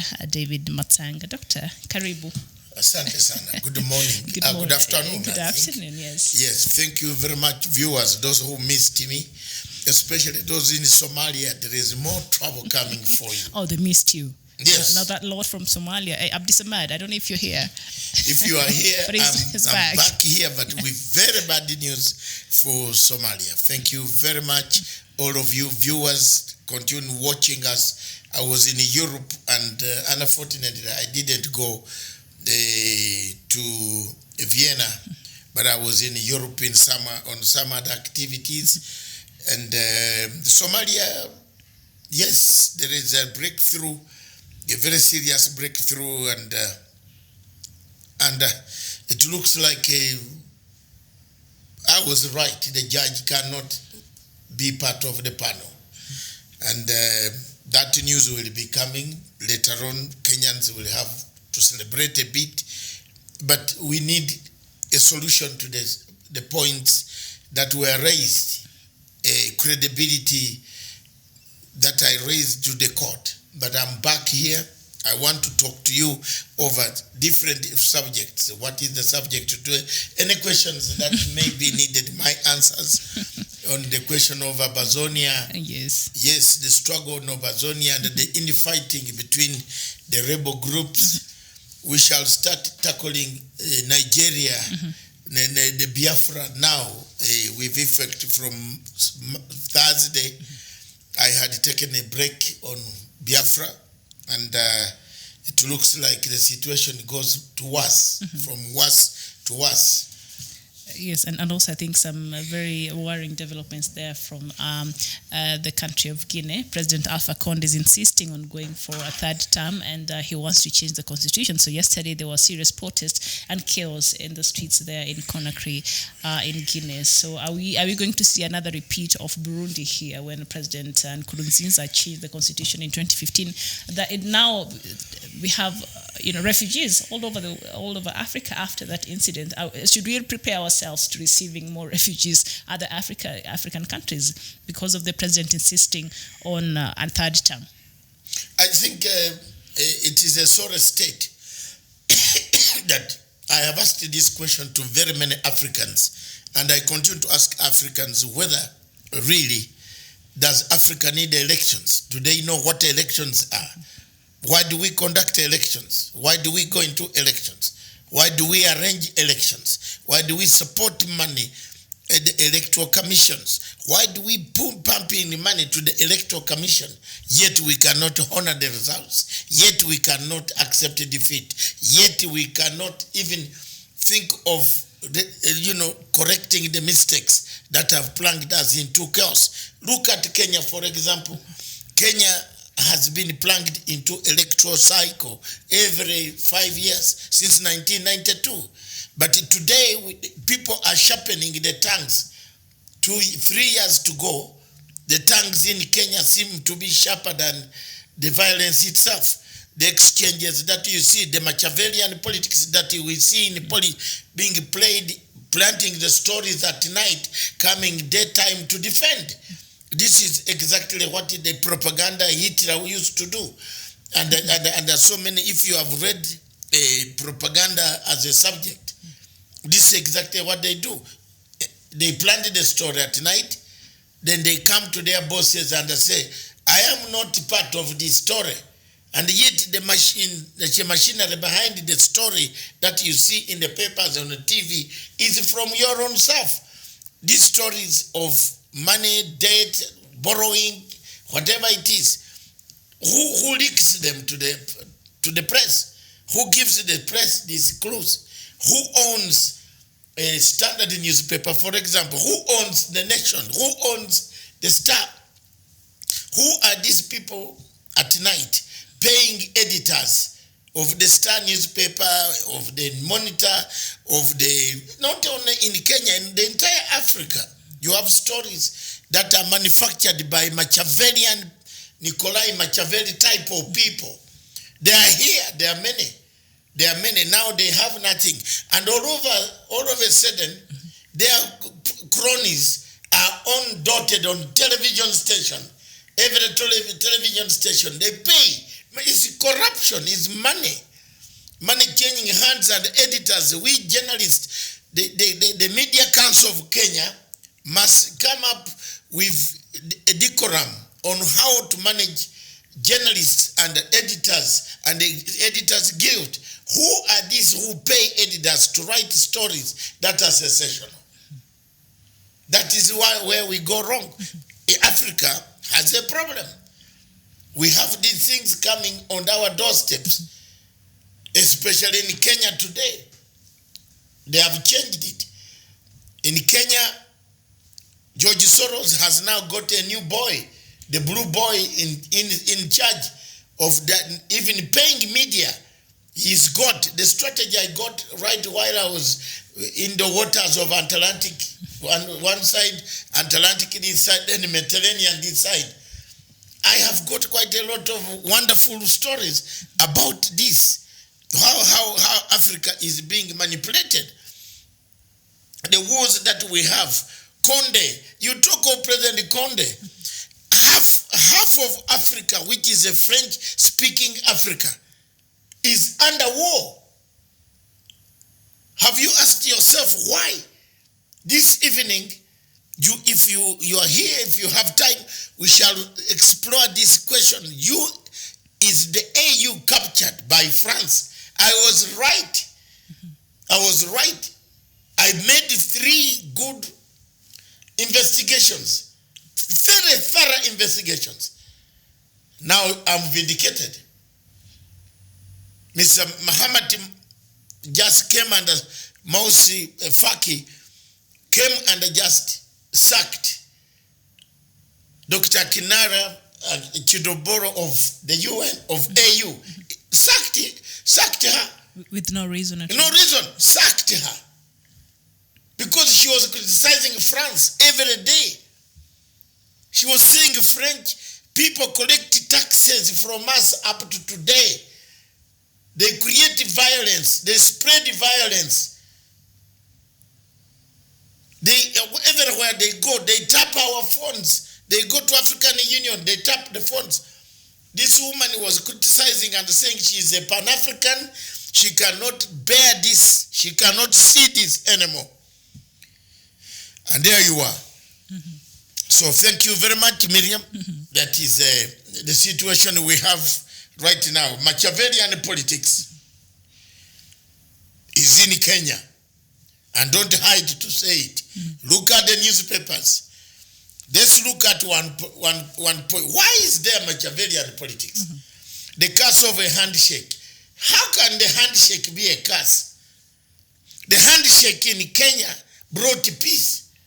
The handshake in Kenya brought breathing space. The handshake in Kenya made some of us to be able to talk, to go to places where Raila supporters could not allow us to go. But you have a sensational headline, the curse of a handshake. What is it that you wanted? Simply because you are driving your seat towards power. You are power-hungry maniac. It's a power-hungry maniac machinery which is creating Machiavellian, Nikolai Machiavelli politics that is going to disrupt this country. This country needs a breathing space, Miriam. This country needs redemption. This country needs peace. This country needs reconciliation. This country needs accountability. This country needs, above all, This country needs healing. But we're repeating the mistakes as if we don't learn the lessons of last night. Even Hitler, wherever he is in the grave, would not be making the mistakes that Kenyans are making today. We were recently involved in running through, shuttling about European capital. Holland became our seat of chips and fish and women. We were there looking at those red square districts, which some of us Christians don't like to look at, because we wanted to save people. But the people here have started the same weapons. They have started sharpening their tongues. They have started manipulating people. Manipulation is here. Politics of manipulation, intrigue. Print about Raila. Print about Raila family. Print about Uhuru. Print about this. This someone is here. And the earlier you Kenyans take him out, the earlier you people. You know, now we have got a very big machinery that stops such lingering maniacs. Sanctions. Yes. Sanctions. You can run, but you cannot hide anymore. I'm telling you, you can insult people, you can undermine people, but you might not undermine them. You will be useless at the end of the day. I'm telling you today, don't count these things too early. Americans have come with something very deadly. If you look at my country is finished, my government is finished. 2,000 people, all of them top cream, are on sanctions. 2,000 people? Yes. Goodness, that's a lot of people. 2,000. If they don't know, they better know, because their intelligence officers are just drinking and eating matoke. Then they're in trouble. So you better be careful. Don't molest people. Don't start politics of hatred. Don't undermine people. Those who have helped you, help them. One day they could help you in sanctions. Don't you think Museveni needs help now? Doesn't he need help? Well, how is he going to sort it? Don't. This world needs, you need each other. And those who are belittling people, be careful. Because you might need that help tomorrow, baby, and nobody wants to know you. So don't start this politics of confrontation in Kenya. Again, there is a weapon. You think Trump is going to lose elections in the United States? No. They are trying to impeach him to cut his way. I'm a student of political science and international relations. Ask me. Bring me an exam on America. I will answer you as if I'm an American. I know what they do. I know what, some people don't even know what an electoral college is, but they said they want also to speak in politics. You be careful. A new tool of Western manipulation against us is here now. Is here. Is here. They have brought it. 2,000 Ugandans.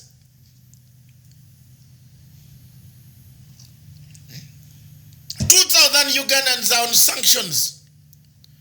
2,000 government senior officers. They might not step any foot near except to drink water around River Nile and Nairobi and go back. And they are now, after sanctioning them, they are coming to sanction what they own, the property, the banks. Look at that. We are a problem of ourselves. So when you will see Machiavellian politics coming in Kenya, I'm a friend of the people of Kenya. I don't take sides on this type of stupidity. I say it as it is, because when it came to someone standing out in the middle, it was me. Not even Kibaki, not even Raila. They feared Ocampo. I never feared Ocampo. And I spoiled my international name. People are here just walking around talking matanga. I killed my name. I killed my name, and that is for sure.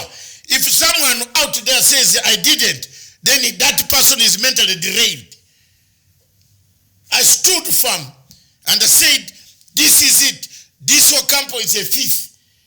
None of these guys could say openly, even the Ocampo 6, none of them could even point a finger at Ocampo. But look at this Ugandan, whom they call a thief, they call names, they insult every day. I was right.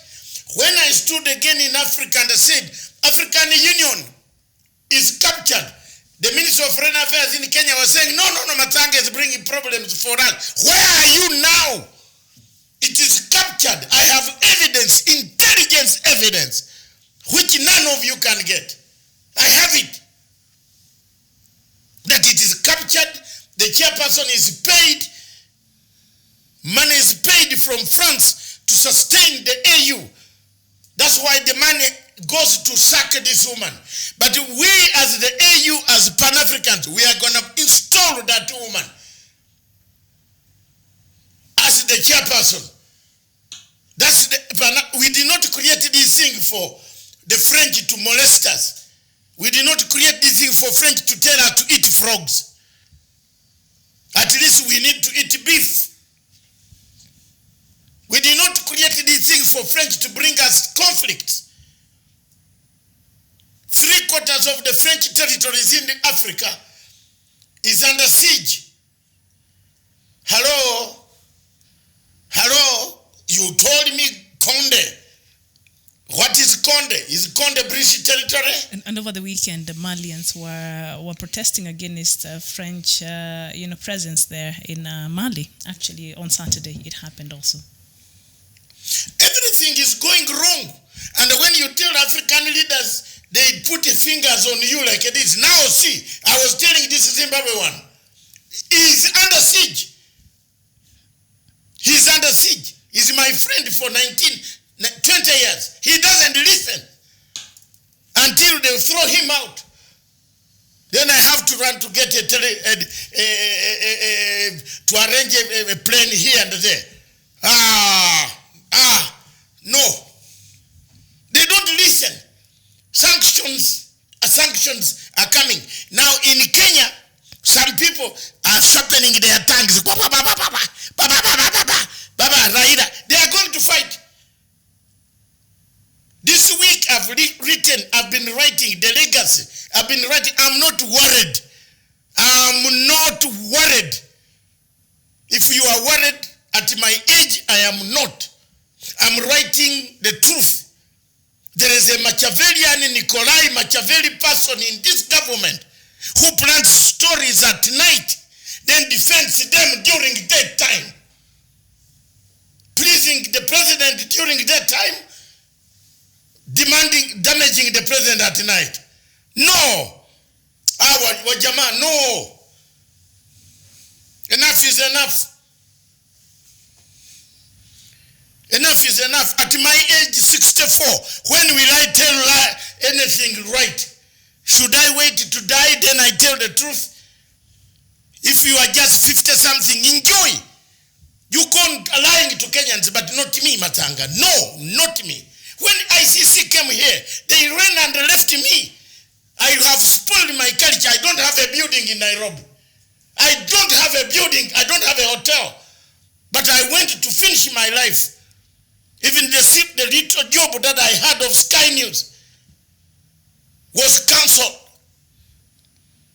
Contract was cancelled and the penny paid for it. You know, the worst thing is a Muzungu to pay you the money for the contract and say go. It means he hates you. Because I went to the extent of standing and they said I have blown out witnesses. It's not a joke. Show me one person who could point a finger to Ocampo. Now again, you have started hammering each other here now. You look at what you are doing. You have started hammering each other every morning. Every morning. You are driving the country towards a path of, because of a simple thing. Which country does not borrow? Show me one country in Africa that does not borrow money. Show me. Even Britain. Britain borrows from IMF. Show me one country. America borrows at night. Asks Chinese to give them, but they tell Chinese not to tell everybody. America borrows money from China because it cannot use, it doesn't have enough.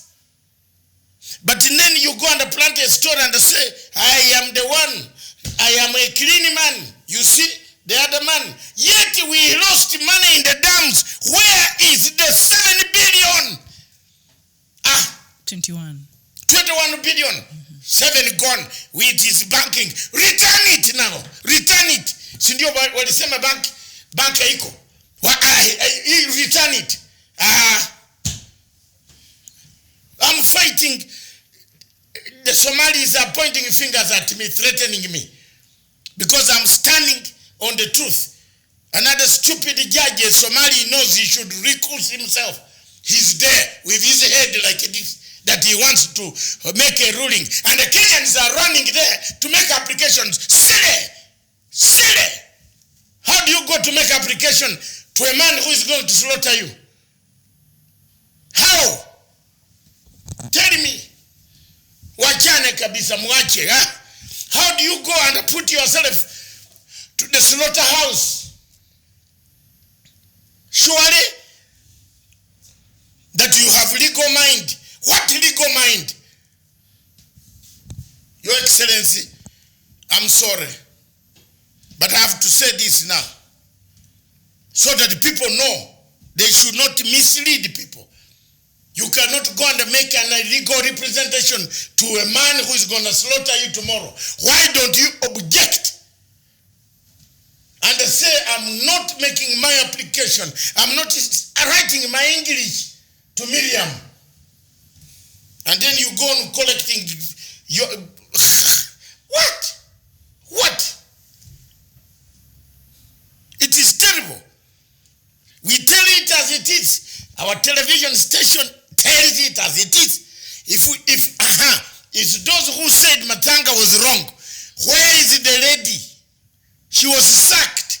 What did Matanga write? I wrote 28 pages of intelligence. All those intelligence officers who are crowded in Ethiopia, let them not return to your countries and you absorb them in intelligence system. They are corrupted by the French. I'm now telling everybody in Africa, be careful with them. Be careful.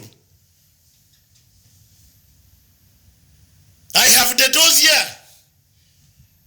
How they were paying, how the French were paying people. A system to be set in AU, paid by the French. And we are just surrendering our intelligence inside there. Useless people, Africa, are we? How useless are we? That's why Africa will never be stable. Look at Cameroon. Look at Biafra. Look at Central African Republic. Look at South Sudan. South Sudan. South Sudan. South Sudan 4 times. Look at what is going to happen there.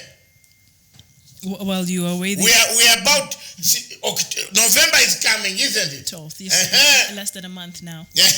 And just the other day, while you were away, Doctor, earlier this week, the United States ambassador to South Sudan came out and said, should President Salva Kiir go ahead and form that unity government the way he dared to do during the National Prayer Day there last month, without the presence of Dr. Riek Machar, then South Sudan sits at will actually attract more sanctions to the country. I told you. I told you, 2,000 Ugandans. In the name of God, when I looked at this list, I cried tears. Even one of my cousins, my cousin who does not even have, who cannot even kill a mouse, a cat, or a fly.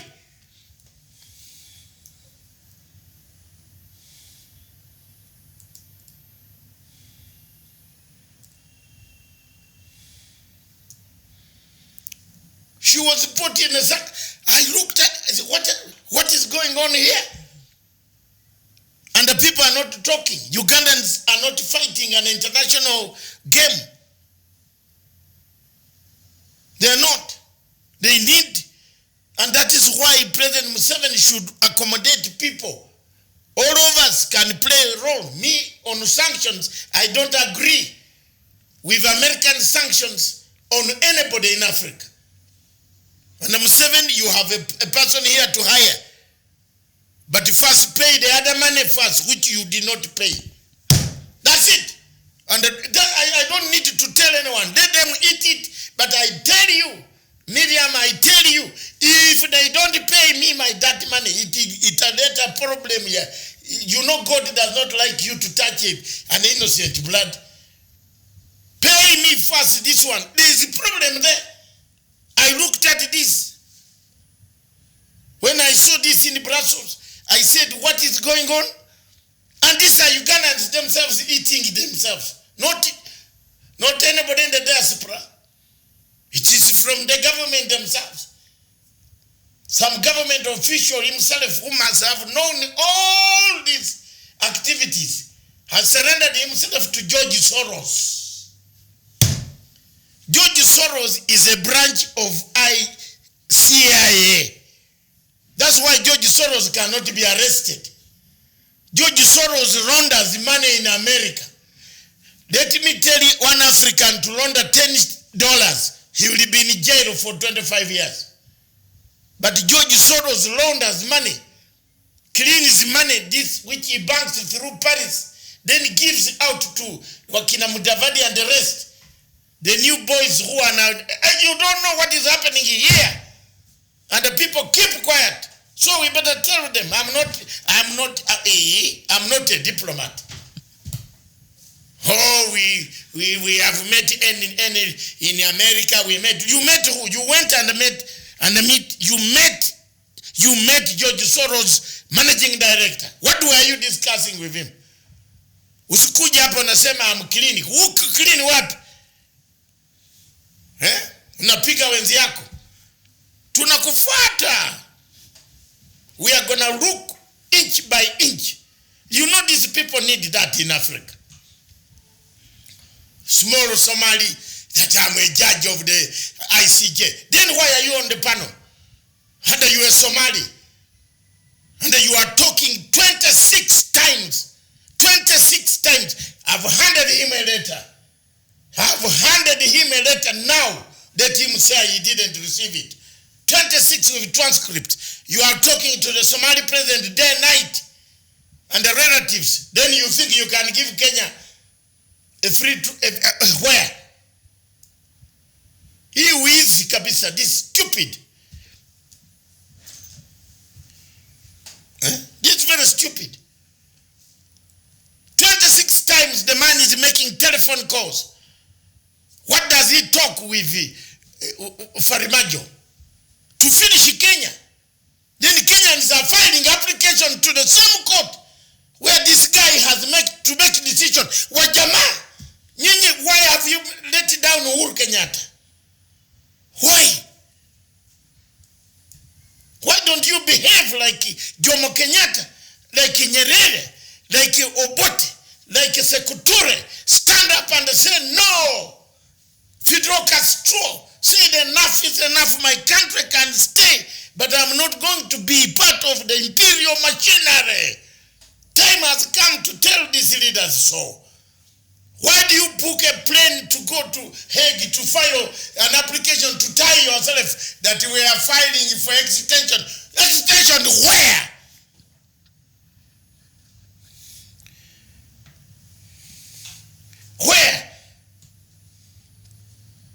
You are filing extension to a slaughterhouse. This is a slaughterhouse in ICJ. How do you file an application to the butcherman that come and cut my hair? Here is the neck cut. And they are telling there, oh, Your Excellency, we must protect international law. What? The international law? What? A man is corrupt. A man is talking to the president of Faramijo. How many times has he picked a phone to talk to Uhuru Kenyatta? I looked at the phone book. His phone and the phone of Kenyatta has never clicked. That's what I am. I don't leave any stone anytime. When I come for you, I come.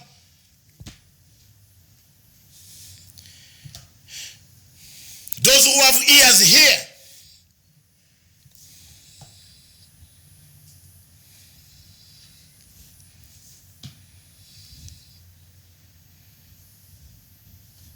The judge has to thank you. You know, Abdul Ahmed Ali, I'm back, but with a very big thing for you. You are in trouble. But I want to thank the Somalis also who have some good brains. They also wrote to the judge to leave after I had provoked the situation, isn't it? Thank you. There are some good Somalis who said, Muse, leave this thing. I've won the battle. Then people here, they are applying. Oh, give me extension. Extension, you are a slaughterhouse. If that man sits on that case, we shall be losing our territory. Whichever way it comes, there will be a problem that Somalia and Kenya will never be the same forever. That is what I'm seeking to stop in Africa. That Somalia and Kenya have been friends. Miriam, they rather remain, and we remain. We have married each other. We marry each other. We marry good Somali, beautiful ladies. They are now on the market everywhere. We don't want to get annoyed with them. They are our sisters and brothers. We don't want this separation of a man sitting there and he knows he's a Somali. Don't you use your conscience? If someone wants to pin down Uganda today and I'm one of the panel, I excuse myself and I say for the best practice of international law, I am out. Make judgment on my country. If it comes out successful, fine. I'll celebrate quietly in the heart. If it doesn't, I'll take it. But you can't sit on the panel. Then you have Attorney Generals of a country that is 57 years old, 56. Or 50, whatever. 56. Yes. We'll turn 57 in, I think in December. Yes. Filing application to what? This is not a criminal court. Just tell them bye-bye. Sort your mess first, then call us later. ICJ cases can take 25 years. Will I be here 25 years? God willing. So why are we in a hurry to fight application, to fight and let's get this case going? Because the guy has interest. His term of office is ending next year. He wants to leave a legacy by hammering us, by hammering Kenya.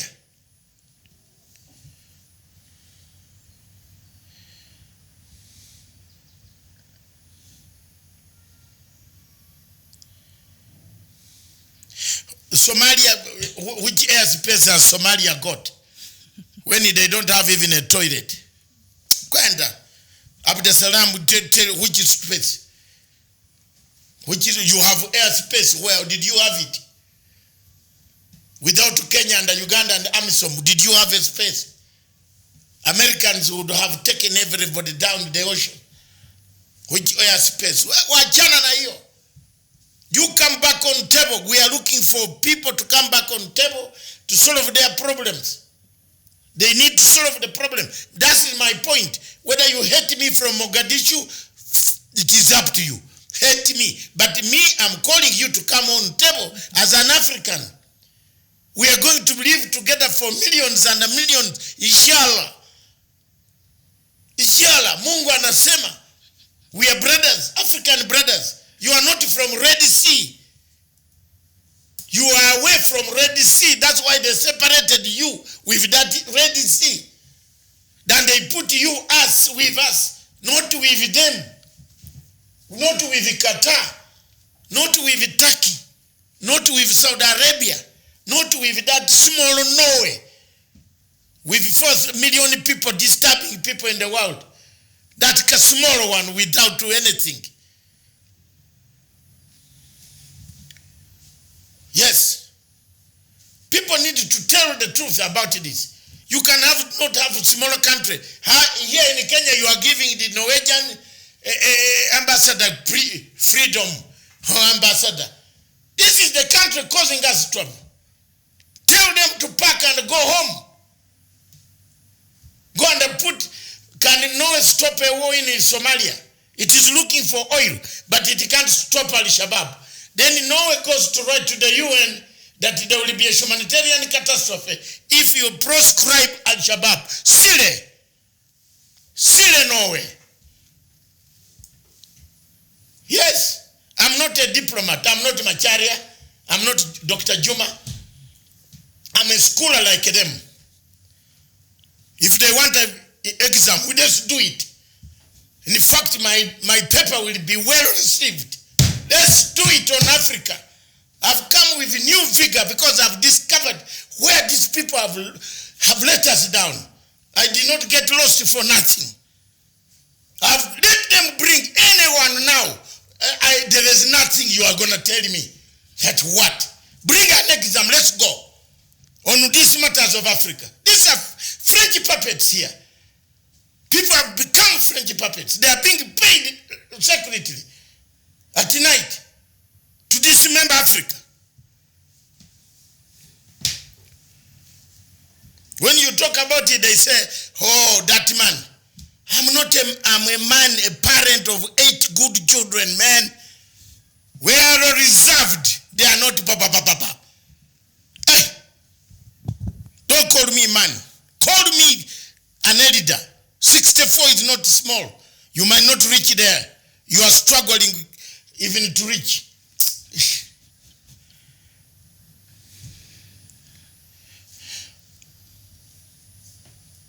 I'm sorry.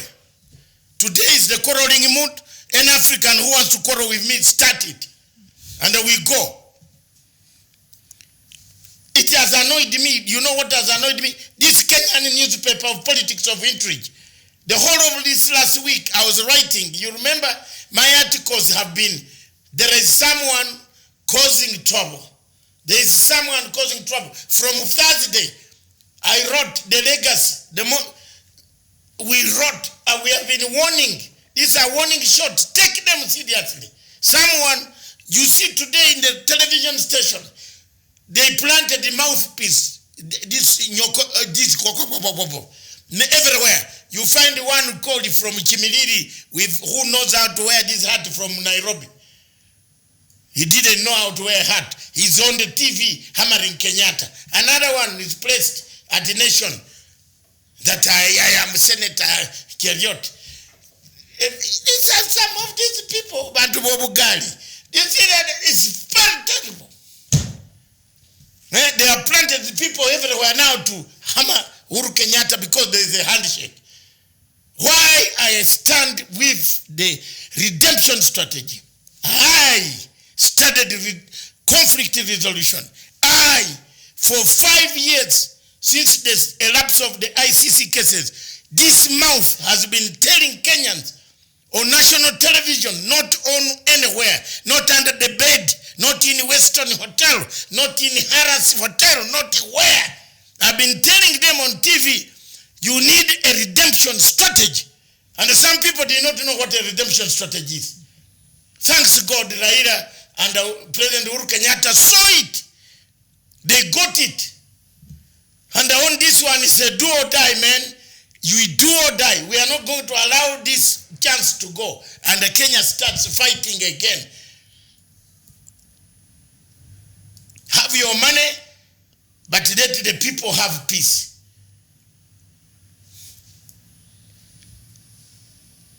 Yes.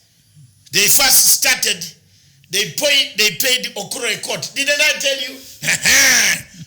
Kenyans again, listen to this. I told you Uhuru court is nothing but a small NGO man with a rucksack. On the back, when you find him on a plane, he has this bag on every time. A laptop and a notebook. That's what Uhuru court is. He survives by money from George Soros. He has never worked anywhere in an office, except when he was the chairperson of the Commission for Constitutional Implementation. That's it. Where else? He knows only NGO language. I told you, this Muzigo will not Muzigo anywhere. It didn't Muzigo. It Muzigo itself. Because you cannot reduce. There is nobody. Now, if you talk about reducing any territory in Kenya, people have been smelling devolution. They smell it nicely. And they say you reduce this. That document will be used for cooking ugali. People want, you can reform this constitution without a referendum. But there are some articles which must go through a referendum, I think. That they can be left. Mm-hmm. They can be left until a strategy must be devised. Any political scientist, if I were President Uhuru Kenyatta, I wouldn't like to touch those articles.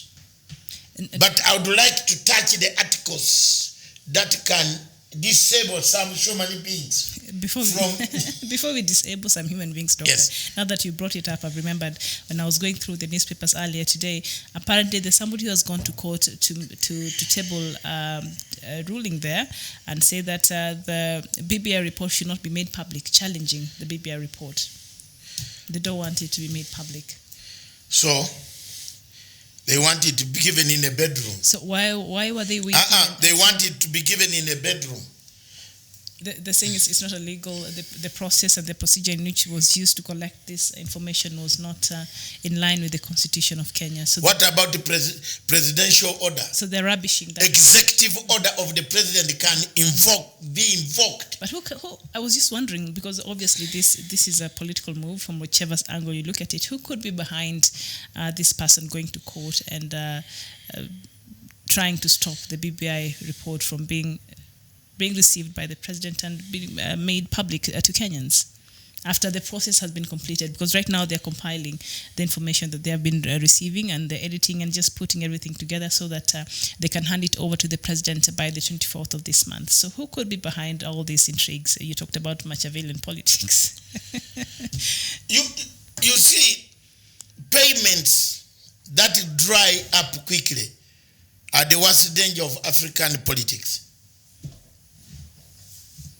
Can I repeat that? The payments, if the cow you are milking becomes smaller and the cow itself wants to drop, so what will the cow let eat, drink? Milk will be finished in the pot, in the sada. So here we are. Why is a court very, very annoyed with the deputy president? Why? It is him he starts with every day. What is it? You see, for me, I have got this inquisitive mind, investigative type of mind. So Uhuru court is mad at the deputy president. I did not know that. They're not getting very annoyed. Everything that collapses, everything anything that collapses, a court puts it on the deputy president. He said it is Ruto. Because even yesterday it was defeated over the weekend. And now he said it is because of Ruto. Why? Now, the point here is, even if you want to condemn Ruto in his, Deputy President Ruto in his backyard, the man just woke up from his house and went and said, we support. What a shame. We support the Funguza Muziko. Only one person. One. You can see. You see how politics, how you are caught. If you lie before God, God exposes you in a miraculous way. Mr. Uhuru Court is now condemning the deputy president every rally. Because the president showed support for the Punguza Mzigo initiative. Yes. And that have so what impact did that have by him supporting that initiative? No, the deputy president saw where the wind is leaving, is going.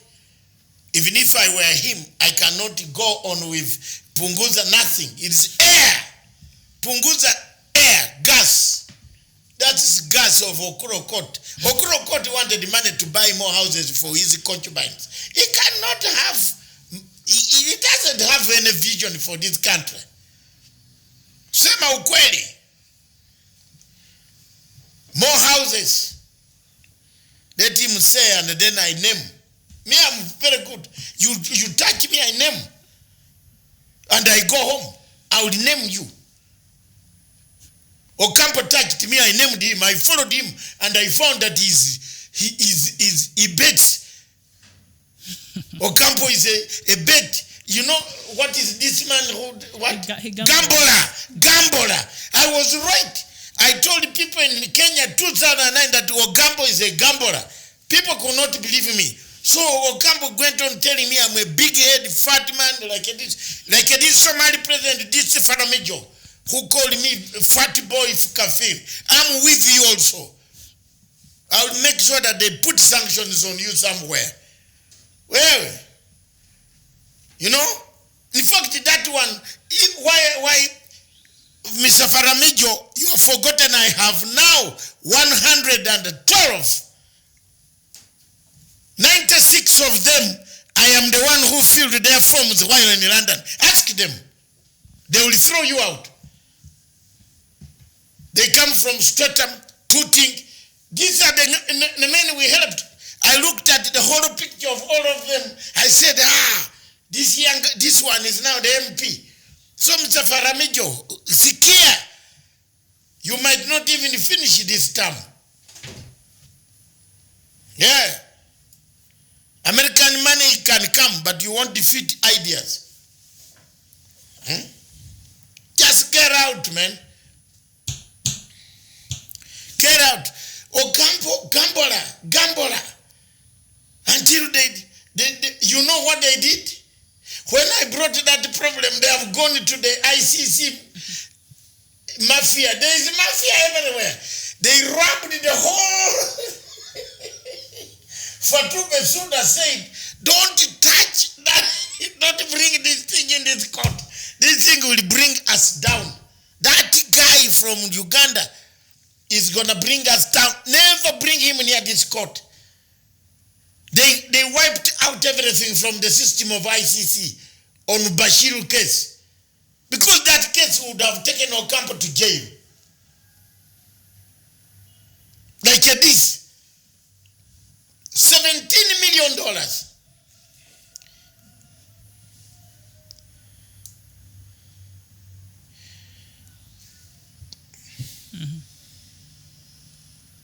You see?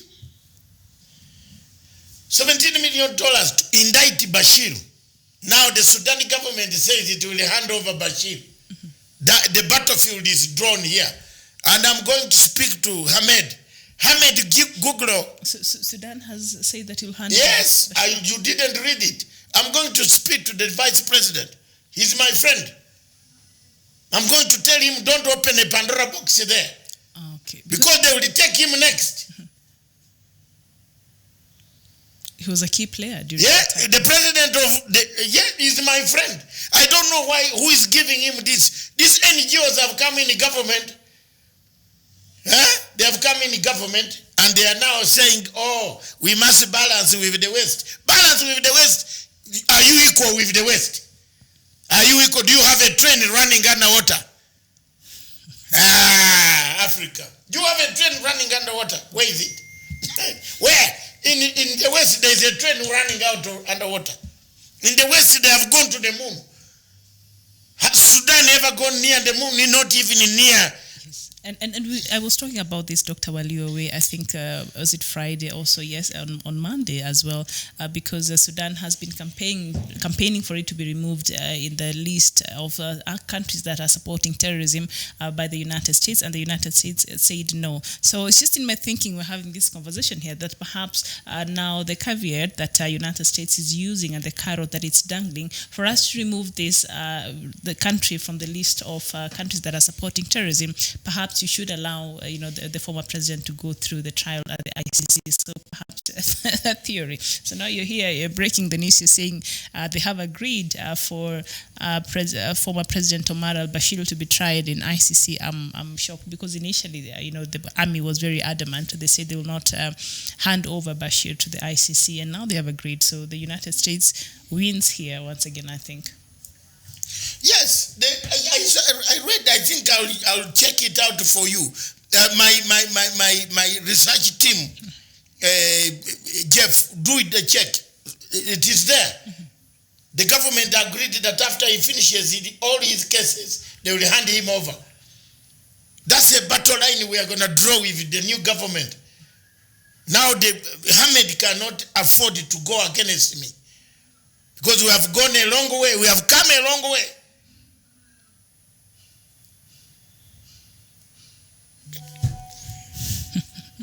My brother, don't get mixed up, because once you open up and you surrender this lady, this gentleman to the ICC.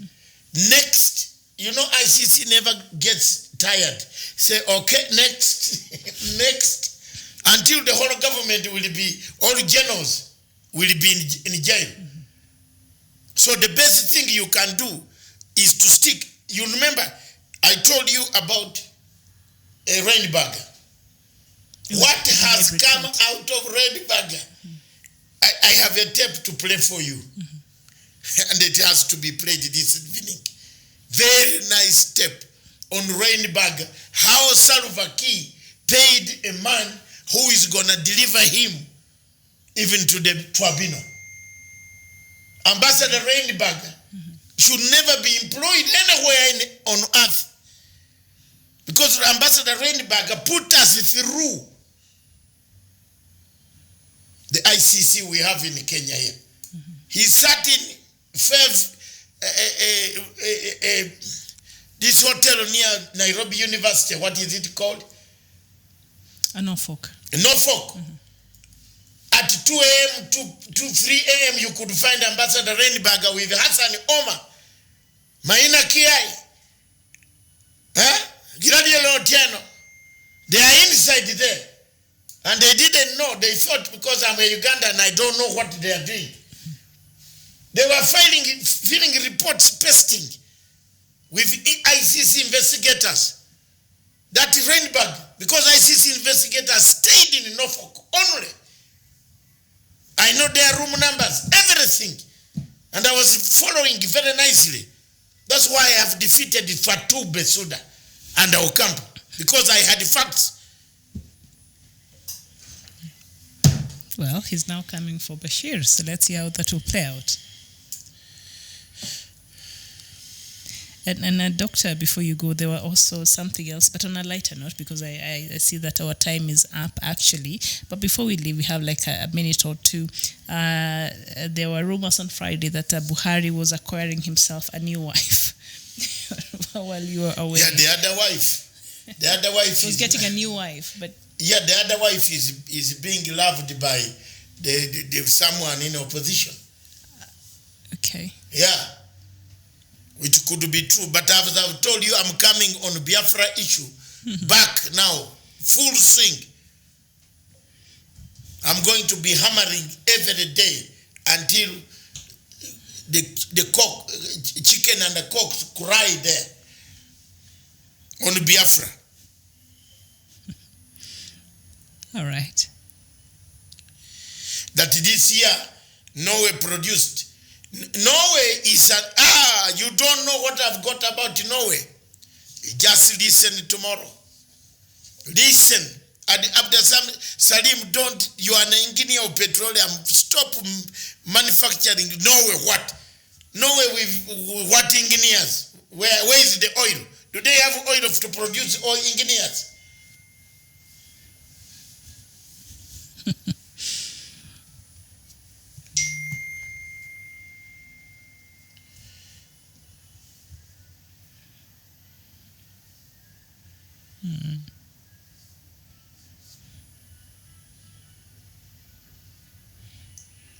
You see? Thank you very much, viewers. And any other questions? Let's finally say this. The handshake in Kenya was for the good and the unity of this country. It is very, very important for the people of Kenya to understand that without a redemption strategy, there can never be peace in this country. Every election in Kenya creates every violence that we see on the same streets. It is therefore very important to support President Uhuru Kenyatta in this effort in bringing this country together, unity of purpose, so that Kenyans can talk with one voice without thinking of tribal enclaves. It is also very shrewd for anybody to stand and bring such an idea, and then it is opposed by the same people who should actually stand up to support it. The Jubilee Party is eating itself. A revolution seems to be eating itself within by the same people shooting down, blackmailing the president,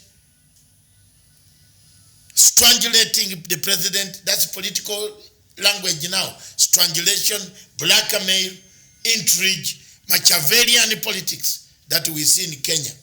People plant stories at night, defend them or deny or work out and say, I was not the one. In fact, the common word being used now is fake. Fake news. Mm-hmm. We have got Trump leading in fake, telling everybody, it's fake news. Buhari's wife also said him wanting to marry was also fake news. So fake news is all over the place. Fake news is all over the place. So, that is Africa for you. Mm-hmm. I will be here tonight at 8 p.m. East African Standard Time on the show, Diplomatic Leaks. Don't miss that show. And I'm going to persuade Miriam not to miss. I'll be here. Thank you very much. Here we are. Let's just go and prepare some good lunch and eat nicely in preparation to hammer this topic home, to see why the African Union has been captured, Miriam. It is indeed. Mm-hmm. Do you believe that African Union is captured? It is captured. Yes. Mm-hmm. The man sacks this woman. Doesn't say the reason. It's because the woman complained about France. And I predicted this 4 months ago, when I wrote report 1, report 2, report 3, report 4. And then Mr. Masih Mufta sent someone to kill me, that they should look for me. Instead of saying, let me see what Matanga is doing might be correct. Mr. Musa, the department was offering sex, work sex. All women there were sexed to have work. So we have to, how can an organization of African unity sell work? And when I brought it out, people say, now, later on the AU itself put an internal mechanism. They discovered it is true. The chief of staff was doing these things. Who was the chief of staff? The chief of staff is linked to France. What does he do in France? Look at his account, the movement of his money. The way I got this Somali judge, the telephones, his telephones are ringing every day in Somalia. So how do you expect him to be the one to run a judgment? Abdesalam Ali, Adismadi Ali, God bless you, inshallah. We shall meet again at 8 o'clock, 8 p.m. East African Standard Time, right in Nairobi. Wherever you are in the United States of America, in London, tune in and hear why African Union has been captured, how it has been captured, when was it captured, who captured it, and what effects to the unity of Africa now that we are faced with sanctions as a tool against any bad leader in this continent. My Ugandan people, let's fight these sanctions.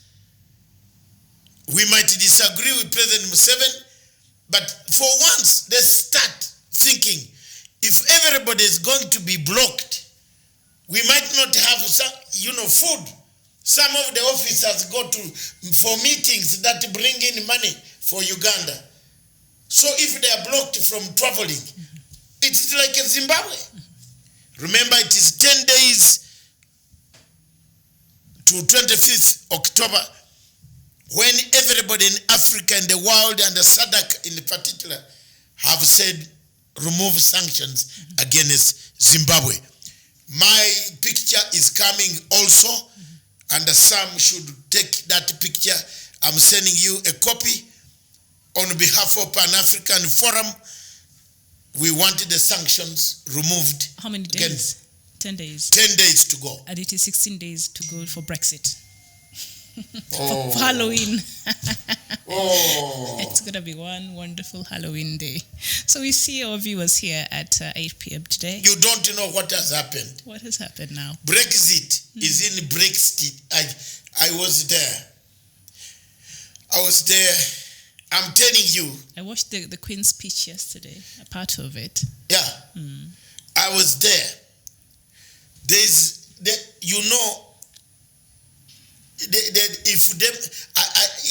the only thing that this guy can do is to walk out without a deal. Which will be very harsh. I don't think. No, it doesn't matter. Because if he doesn't walk out with a bill, then he's lost the prime ministership.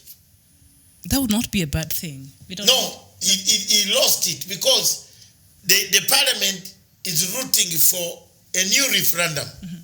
And he does not want that. He doesn't want that because they will get 70 to 30%.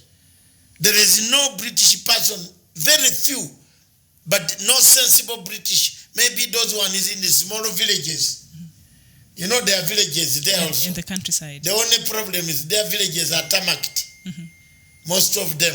Beautiful countrysides, yes. So we don't know that there is poverty also. It is not that Britain is very rich, but the display of their goods in the shops. You hear me? When you pass through the window shopping in Daikadis, Abdallah Hamadis Ali Asamadi Ali, who is in Norway. He was in Norway as an engineer. He when he travels around there and sees the sausages, he feels, even he was a student, therefore he was very poor. So you feel, satisfied. Yeah, you remove beef from the American shelves for 1 week. The entire America will go on strike. Not because all of them buy beef, but they see the beef in the window. They say the economy is working very well. Trump is working. There is beef in the window. What is killing Zimbabwe is there is nothing. There's no bread on the window. There's no bread in the window. For display. There's no money in the till. No dollars. No dollar. You want to go, no medicine. That is all. That is what sanctions can do. They start with targeted sanctions. They target your ministers. That will cripple the economy. They cripple the economy because the ministers go out to negotiate for these deals. So, I am against sanctions. And I just appeal to President Museveni to start. Don't listen to these officials who want to eat your money. Talk to men who can struggle internationally. And I told you one day when we met that one day you'll need me. And I'm here. I've not closed my door, but first pay my money. The other money that I did the peace process in northern Uganda, sir, it was not paid.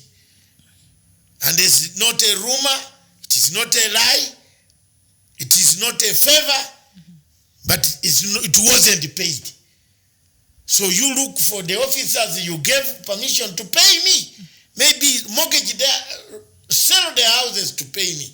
Because they have built a house out of that money. It was not paid. Now we have come to a place where Matanga is needed. I need to stand up for my country somewhere against the Western Hemisphere hegemony of piling sanctions on people. What for? But in the one side, again, it is we ourselves who bring them. Look at the Kenyan people. We attract the sanctions. Look at the Kenyans. I'm telling you, by 2022, some people will be sanctioned. Okay. The way they are starting this, wataingia kwa kitabu. So you elect a president who cannot even move. One leg is in the grave, another one is swimming in the Atlantic Ocean. So how will you function? Right. So let's not start it. At least this is a frank discussion. Thank you very much, viewers. Continue watching, and I want to thank you, Miriam, for the tenacity and the steadfastness that you have held this fort while I was away. And I just want to tell my Somali people that please tell Mr. Farimajo to get out of the court. The guy is gone. The guy is fixed. He can't be on the panel. So I will tell you this later on, but I want to tell you that you don't fight this heavy banana and win. I'm a heavy banana. You can't defeat me. Yes. That thing of everybody, every diplomat you talk to, the first thing the diplomat says, he should recuse himself. He should recuse himself. Just get out. Just get out of the bench. Africans, we don't know how to do that. No, he has taken the mentality of Somali mentality into the court. It's not and the African, the general African court mentality. We have the I'd rather die attitude, the one from Kenya here. So if you can see, look here, a train collapses, a train is derailed in London. What happens to the train? If the train is derailed in London, what happens? The Minister of Transport, the Managing Director, the Minister first resigns because of a train. But the minister here, like a Rotich, after losing Cameroon and a role, after sitting in a hotel and the CCTV captured you, you are sharing the money. Even when you are talking your language, the CCTV has translated. And not this is serious. This is Italian intelligence picking you. Then now you don't even resign. You are pushed to CID, then you resign. Wagwana, Africa. Well done, Africa. Thank you very much. This is our continent. It's for us, with us, by us. Ciao.